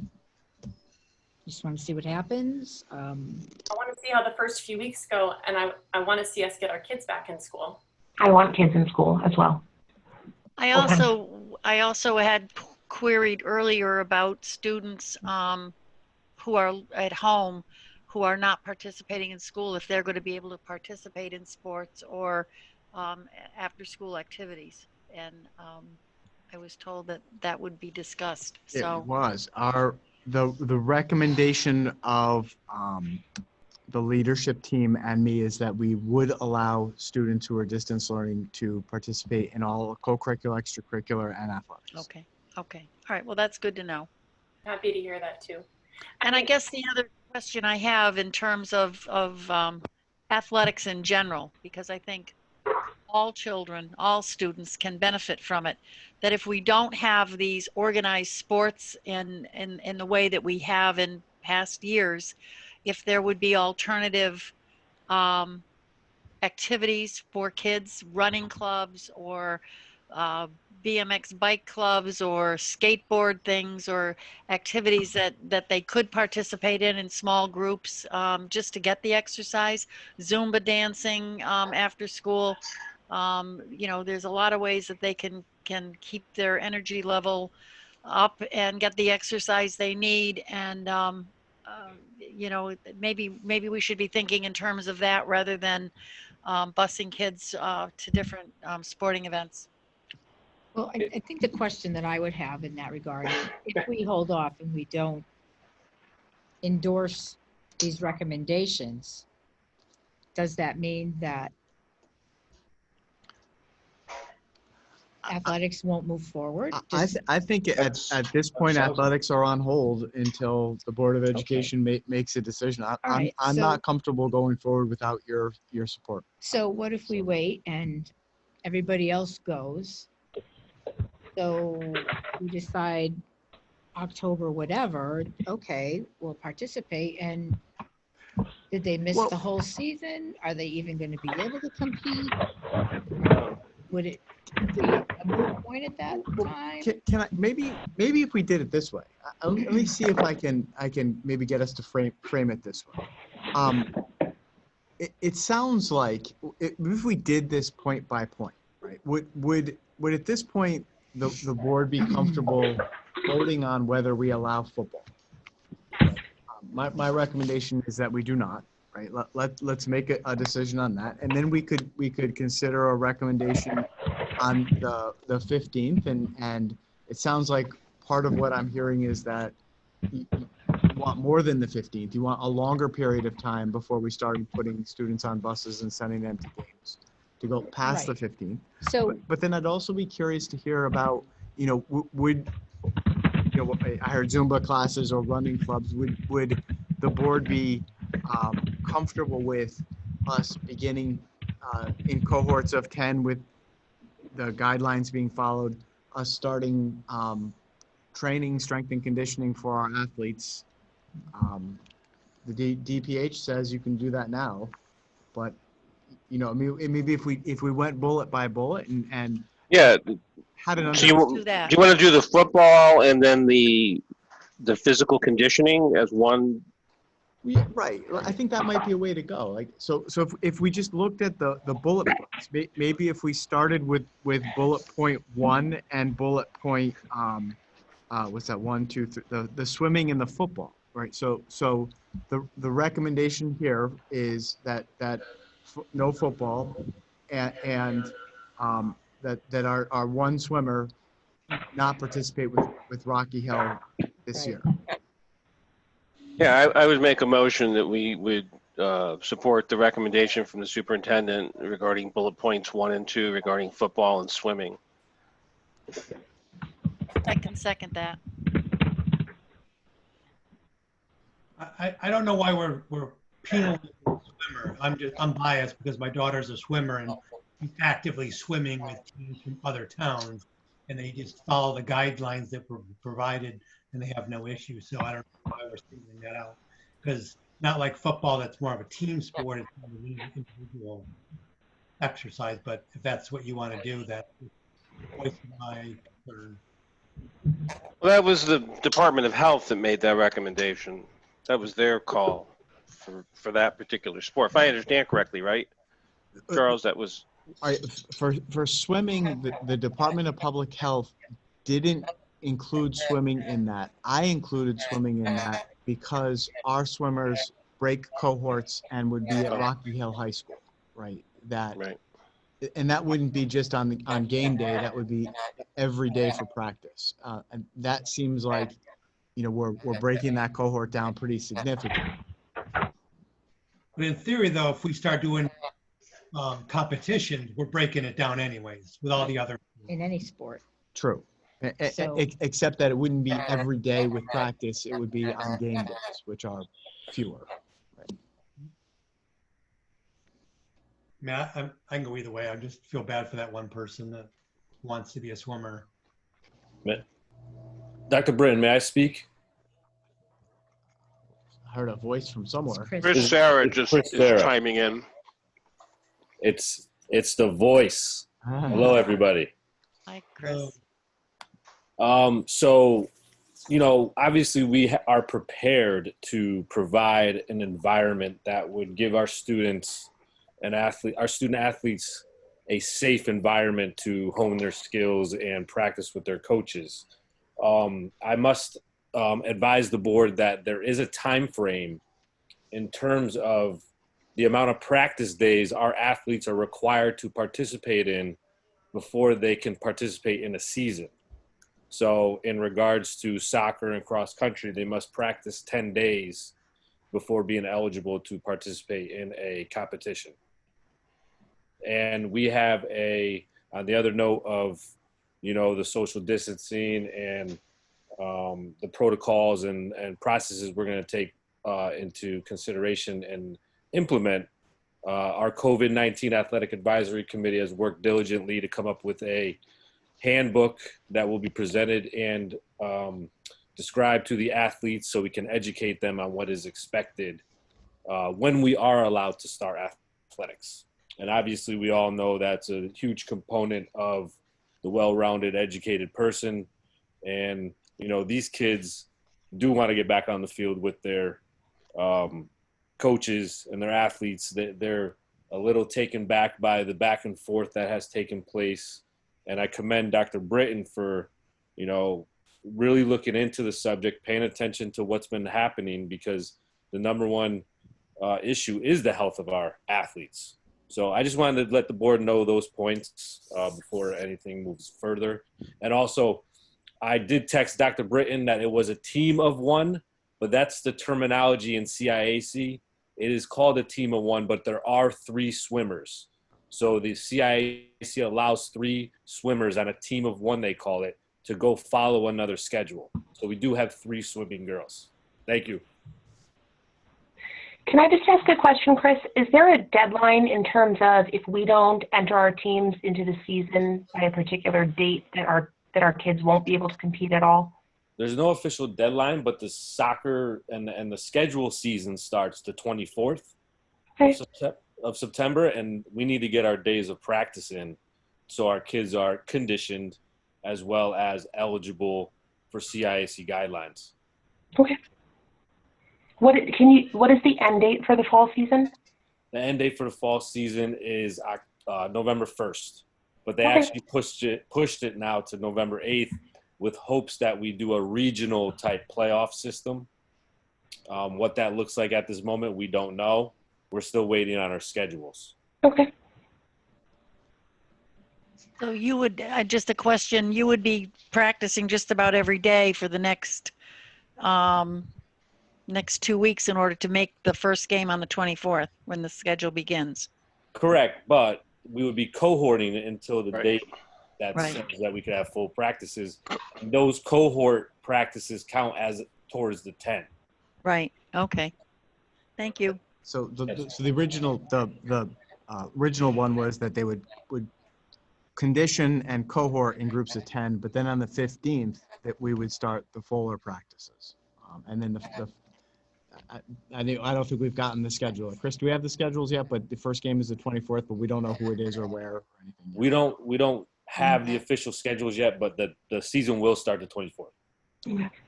Chris, do you know what the other towns in our district are doing? In our conference? Yeah. I am aware of 2 schools that are in the same situation, and in regards to football, other schools have started practices, implementing the social distancing with those lower risk sports of cross country and soccer in that category that the DPH and CIAC has put them in. But there are 2 other schools in our conference that have some issue with football going off at the moment. I don't know the results of those yet. And I was just contacted by one that they're thinking about doing the same. But Cromwell is a go. It's over on their end. Since we go with Cromwell, if they don't have our team, are they going to have enough to support a team? So they would not have enough to have a full varsity team. But if it went to a 7-versus-7 passing type league, they would be able to have enough individuals to make that survive.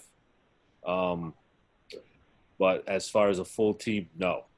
Okay. And in my opinion, I don't see us getting to a full. I don't see us getting to that point with high school football. You don't see us getting to the point where they move to a 7-by-7? No, a full squad. Okay. That's my personal opinion, and I shouldn't throw that out there, but I don't think that, I think that we're gonna, there's gonna be some instances where we're gonna have to take a step back in sports like that, the high risk sports. That's just my personal opinion. So, does the board feel comfortable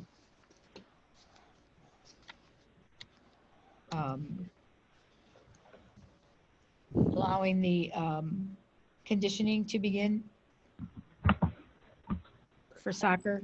Yeah, I think And they're cross-country? if we kind of. Well, we have a motion on the table, right? I don't know if we do or not, quite honestly. I think we did. We had a first and a second for the swimming and the football at this point to accept those first 2 recommendations. I think, right? Knife first and Meg, you seconded that? We did, yeah, for swimming and football. Just for the first 2 bullet points that we would accept, that the motion was for the board to accept the recommendations of the superintendent in regards to the bullet points on. Well, it's bullet point 1 and 4. 1 and 4. 1 and 4 on swimming and football. If we could make that, maybe that would help. Okay, let's move the question. To All in favor of accepting those 2 recommendations? Aye. Aye. Aye. Okay, that Aye. looks to be unanimous. Okay, so I'll clarify that yes was not to have football and not to have the swim. Accept your recommendation. Okay, thank to you. accept the recommendations, right? But can I just add that I hope that we will make sure that that as we're arranging, conditioning, and strengthening trainings and practices for the fall, that we include something for those students, athletes as well? Well, let's talk then about, I think that might be a good segue to talk about what is bullet point 3, which is allowing, as of now, us to begin conditioning with athletes, and it's in preparation for a full start of September 15th. Teams, it shouldn't say will, it should say may, or will if it's approved, begin preseason conditioning at the middle and high school in a manner that aligns with expectations outlined by the Department of Public Health. These recommendations include cohorting students of 10, all activities conducted outdoors only, face covering, social distancing, and all other mitigation strategies outlined in the CIAC guidelines. So if we did that, then we could allow in cohorts of 10 with those conditions that to happen potentially. I'd have to work with Chris about that. We would need to pull that together. But if we have your blessing to start working with our students under those conditions, then yes, we could potentially offer something to our football players who are displaced. Charles, I'm wondering about that. Would, in the spirit of trying to retain cohorts that we currently have already in the high school, would these strength and conditionings, would it be the same for all teams? Like, could we have cross-country kids training with soccer kids and they're in the same cohort? Or I recognize that different sports have different needs in terms of what they need athletically, but what are we talking if we're saying cohorts of 10? And what does that do in terms of like man hours, in terms of coaching staff? Yep. So that's a great question, and Chris can give you the details, but I'll point out a couple of things to start there. The high school is not cohorting, right? They're unlike grades K through 8. The high school students are still intermingling with each other throughout the day. What this would do is it would say we would take I'm going to make up the number, 30 kids on the soccer team, and put them in 3 groups of 10, and Group 1 would go potentially Monday, Group 2 would go Tuesday, Group 3 would go Wednesday, but they would stay in those cohorts and condition with just those 10 other kids, not the whole team, up until we changed after. But again, it doesn't look like there's consensus around whether it's September 15th or later. Chris, are you still on, and did I describe that accurately? Yes, they just unmuted me. So what you said is correct, but our coaches are already taking an initiative to cohort kids on those days that they're in school. Okay. The best possible we could. Are there going to have to be some tweaks done to the list? Most likely. But those coaches have been working on that. In terms of man hours for coaching, yeah, our coaches are going to have to coach a little bit more. But we do have assistants that can do 2 cohorts at once, one on one end of the field, one on the other. Our facility is conducive to that in terms of we have the JV field, we have the middle school lower fields, we have the baseball field, which we turn into a practice soccer field, and we have the track going around. And obviously there will be a tutorial by myself and the athletic trainer reinforced with the coaches on these safety procedures.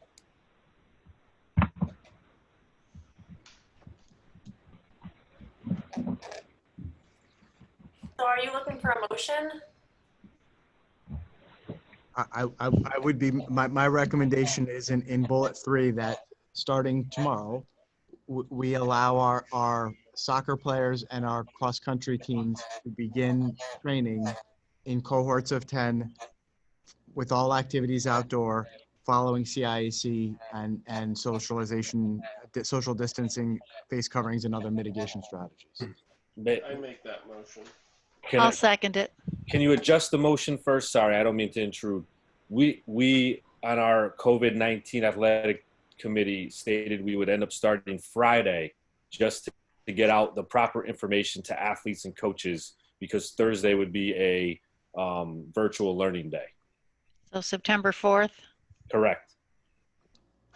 Can we also discuss how we're going to have the football players be able to do any strength and conditioning? Would they train with soccer? Would they train with as their own group? I don't think that we can speak to that tonight because we don't know. Yeah, I have to And before I would ever suggest that the board consider approving that, we need to know what it's going to cost, if it's going to cost more. So I think that's a discussion for another evening. In terms of football, I'm not saying I'm against it by any stretch of the imagination. I think that would be a good thing for those kids, but I don't think we can make a decision regarding that. And my understanding of the recommendation that Charles made is only as to soccer and cross country. Is that correct? That's correct. And then, so we need to amend the motion to make the start date the September the 4th. Correct. I So believe. as of September 4th. As of September 4th, the conditioning could move forward for, as outlined in the CDC CIC, correct. practices and along with your recommendation that we would start on September 4th. Correct. For a second. I'll second it. Okay, all in favor? Aye. Okay, it's Thank you. unanimous. That's very helpful. Thank you. Okay. I know Chris and our athletes are delighted to hear that. So it sounds like the big one here, the sticking point is whether September 15th is too soon to begin potentially having full teams begin practicing and or beginning putting kids on buses and sending them to games. It did sound like from Chris that the first game wouldn't be until September 24th, but what the recommendation was that I brought forward was that on September 15th, we could begin full practices in order to get our kids operating as a team and prepared to compete. Is there a consensus about a date beyond September 15th, or would you just like to talk about that on September 15th at our next board meeting? We talk about it on the 15th. We could table this recommendation until the 15th, and at that time, Chris and I may have a better sense of the schedule and be able to provide more specific information. Would it I guess would it be helpful to have a motion or to go in the direction of saying, yes, we're approving the 15th for full teams to start to practice together, but we're not, as part of that, approving the going off on the buses to the games yet. That would be what we decide on the 15th. So people could kind of plan and say, yeah, okay, we want to have people be able to start their team practices on the 15th, and they could look forward to that and plan in that way. And it would only change if the circumstances on the ground change and the circumstances and the numbers change.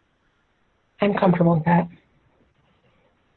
Yeah, I support that, with the caveat that we continue practicing social distancing and face coverings. And all that. I also recall that I believe the CIAC had said that some of the tournaments or some of the games that there would be no spectators, that the teams would meet to play on the field, but there would not be any spectators allowed to be watching.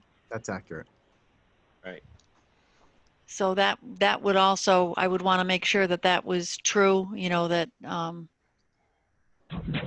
which kind of takes the fun out of playing, but under the circumstances, it keeps everybody safer so that the only people meeting are the athletes at that point with the coaches. Right. And Chris, that has been a subject of a lot of conversation, but the last conversation I heard was that there would not be spectators. The CIAC highly recommends no spectators at any athletic event. Right. Oh, so even cross country and stuff like that in the outdoor. Yes. Yeah, nothing. Yeah. But I just think it's so important that the students get to go out there and compete, regardless of whether they're being wide. They're setting personal records, they're doing that sort of hard work. That doesn't mean that we can't have discussions as we keep watching the numbers. Yeah. Right. To open up for upperclassmen, parents, senior night, do special things like that, because we want to try and provide. Those conversations can happen once we keep an eye on that. So we don't want to deter people totally and have them hang their heads totally, because we want to provide the best experience possible. So let me summarize where I think we are and we're going to get to. It sounds like we have your blessing and thank you to begin conditioning with our students under the guidelines that we've set forth starting September 4th. We have another board meeting on the 15th that will give us the time to see how it goes.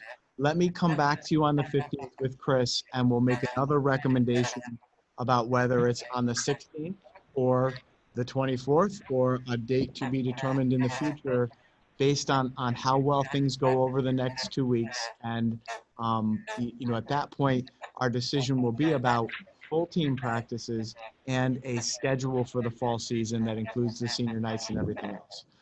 I think we can wait till the 15th to make that decision. I think we can communicate to our coaches and athletes that they can start conditioning now in the groups of 10. And on the 15th, we'll know more about what the rest of the season looks like in terms of scrimmages, games, and full practices.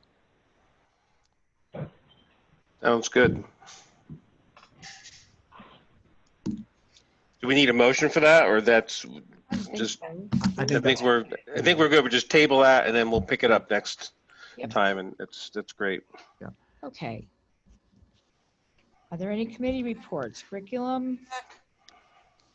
No, and I'm curious if Eric is still on. Is the curriculum meeting tomorrow? I don't see that he's still here. Okay, I'll just shoot him an email. He is still there. I'll ask Eric to send you an email. Thank you. Policy, we've already basically covered. Covered that. Personnel will be discussing that in executive session. Building and grounds. No meetings. Okay. There's one coming up, but it hasn't happened yet. Conservation and Renewable Task Force. Nothing at the moment. Correct liaison. September 16th is the next meeting. Selectmen. Nothing. Okay. Audience of citizens. It looks like we have a few from Hannah and Owen Brunk. I think it was Alyssa Brunk up first. I'm gonna unmute them.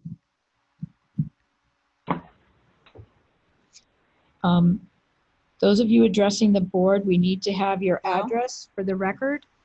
And we're happy to listen to your comments about anything that you'd like to inform the board. Hello? Hello? Hello? Hi, can I have your name and address, please? Name is Alyssa and Earl Brunk. Address 12 Wildwood Road, Portland. Thank you. I would like to discuss further how we're making a decision to allow some schools to start practicing, but we're singling out football and swimming. I'm curious as why, what the reasoning is behind that.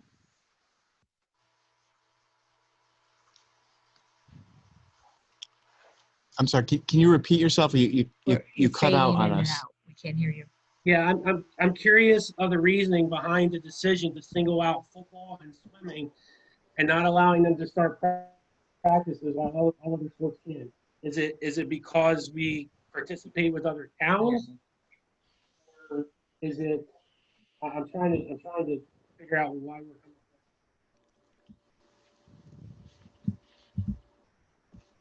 Mr. Brunk, I'm sorry, your microphone might not be working so well. We heard the beginning of it, but we didn't hear the end of your comment. I'm looking for clarification. Single out football and swimming, and not letting them. You guys, are you hearing that? I can't. No, I can't hear it either. Can't hear anything. He's asking about the rationale of why football is being singled out. Yeah. And I think he was also asking about, does it have to do with us doing the co-op with other towns? Okay.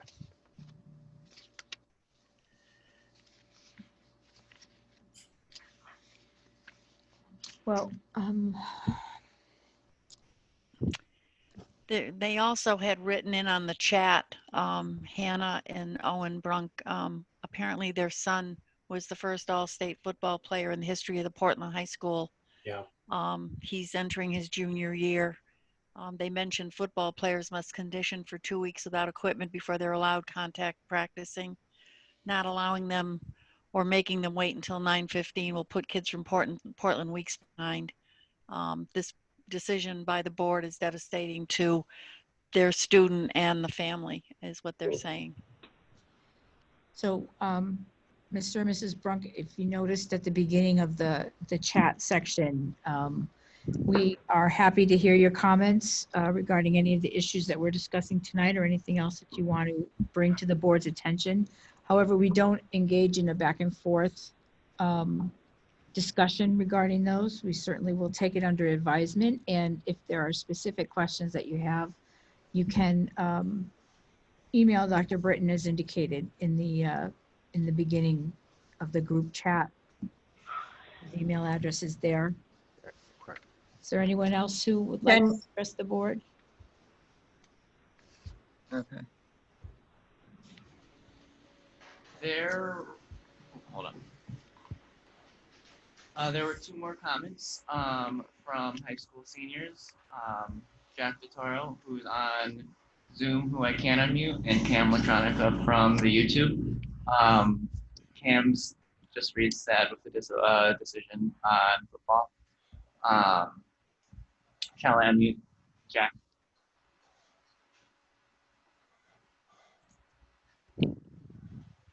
Yes, you're mute, Jack.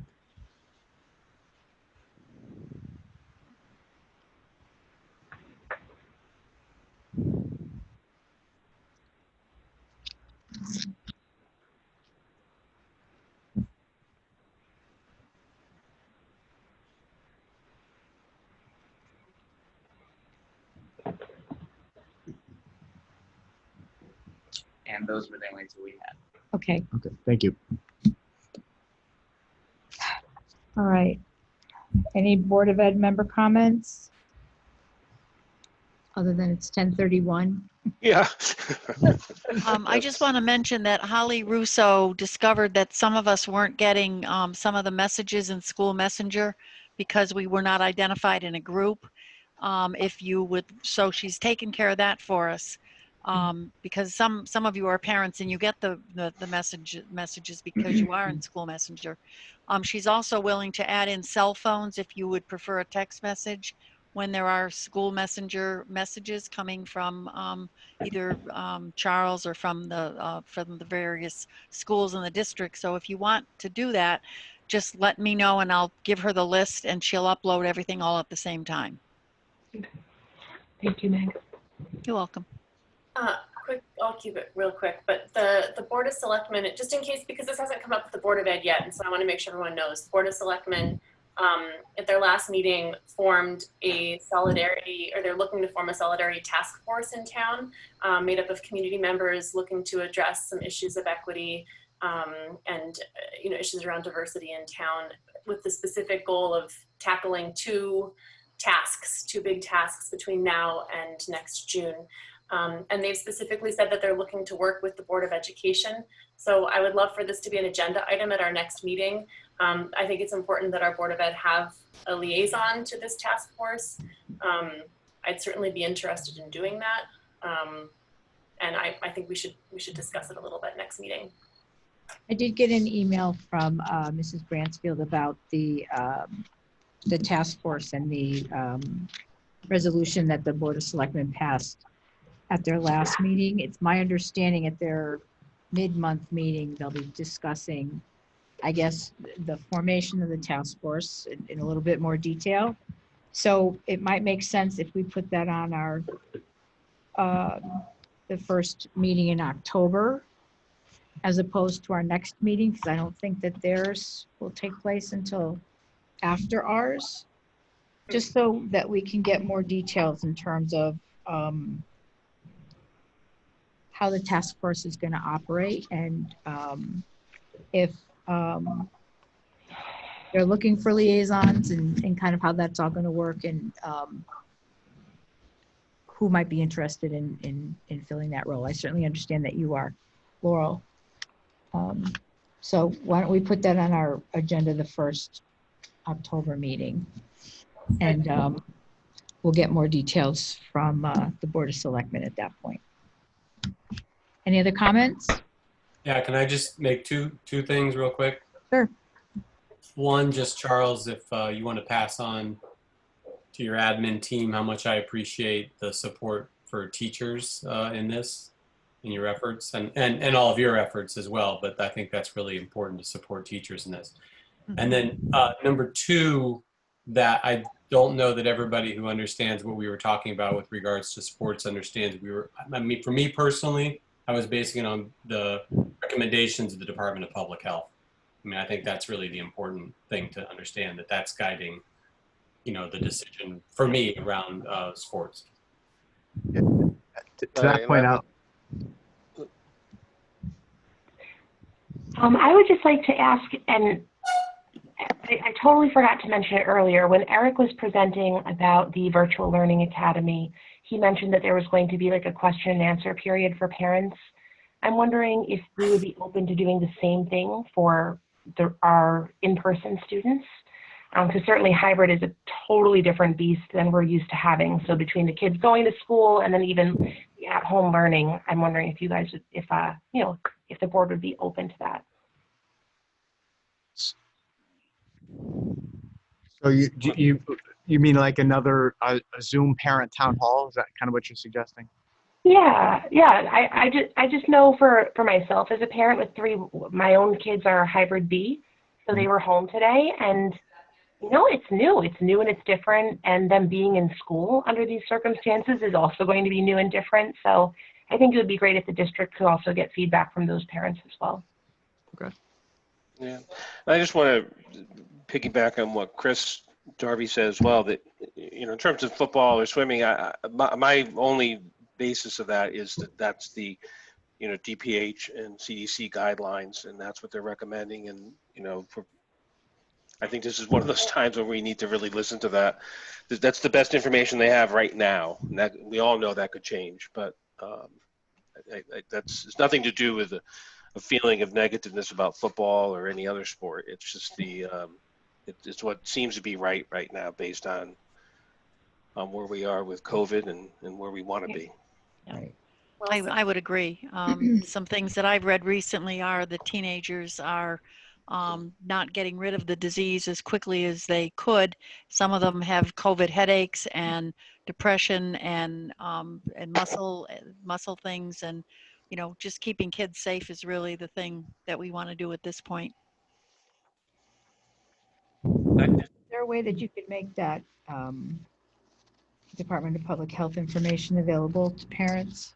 I was about to say, maybe post it, or I don't know if it's in the reopening information already on the website. If not, maybe it could get posted there, and if parents were specifically I think that's a interested great idea. in looking at the recommendations from the Department of Public Health, they could look at them there. right. I think I'm going to do three things.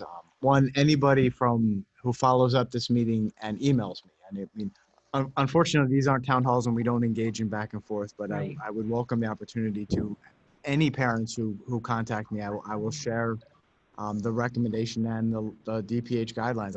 I will share them directly. I'll also make sure they get out to the community in a weekly back to school email that I send. And Chris Arrow will also make sure it gets to our athletic parents. You know, and I will say, you know, that the part of the complication and part of what makes this so confusing is, you know, the CIAC, God love them, has said something different than the Department of Public Health and put superintendents in a very uncomfortable position. And you're right, it is my position, and it sounds like your position too, that we have to defer to the people with the right credentials. And in this case, that is the Department of Public Health, not the CIAC. And that's where I come down on this. Okay. Yeah, you don't want to get kids sick. I just had one quick comment. Do we have our own Zoom account, or do we use the town, go through the town? If we go through the town, should we be exploring getting our own Zoom account so we can kind of be independent? What? I don't know the answer to that. We don't know. Let me find out. I don't know. Right. Anything else? No. Okay, I'll entertain a motion to go into executive session for the purpose of Moving. discussing memorandum of understanding with CEA Portland bargaining unit and inviting Dr. Britton. So moved. And, Second. who did that? Laurel? I have to take notes. Laurel? That was me. Yep. And who seconded it? Tim. Tim? All in favor? Aye. Chris? All right, where do we go? Thank you. So we're going to get All right. directions from our technicians as to what to do next. Yes. Right.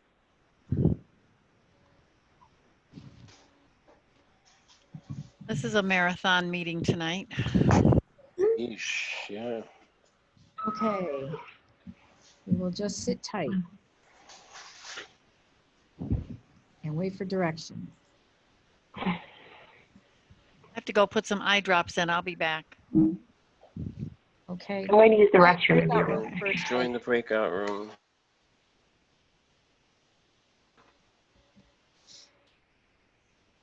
Oh my God, I'm tired. Yeah. All right. This needs to be cut in half. I know. It's a sign of the times.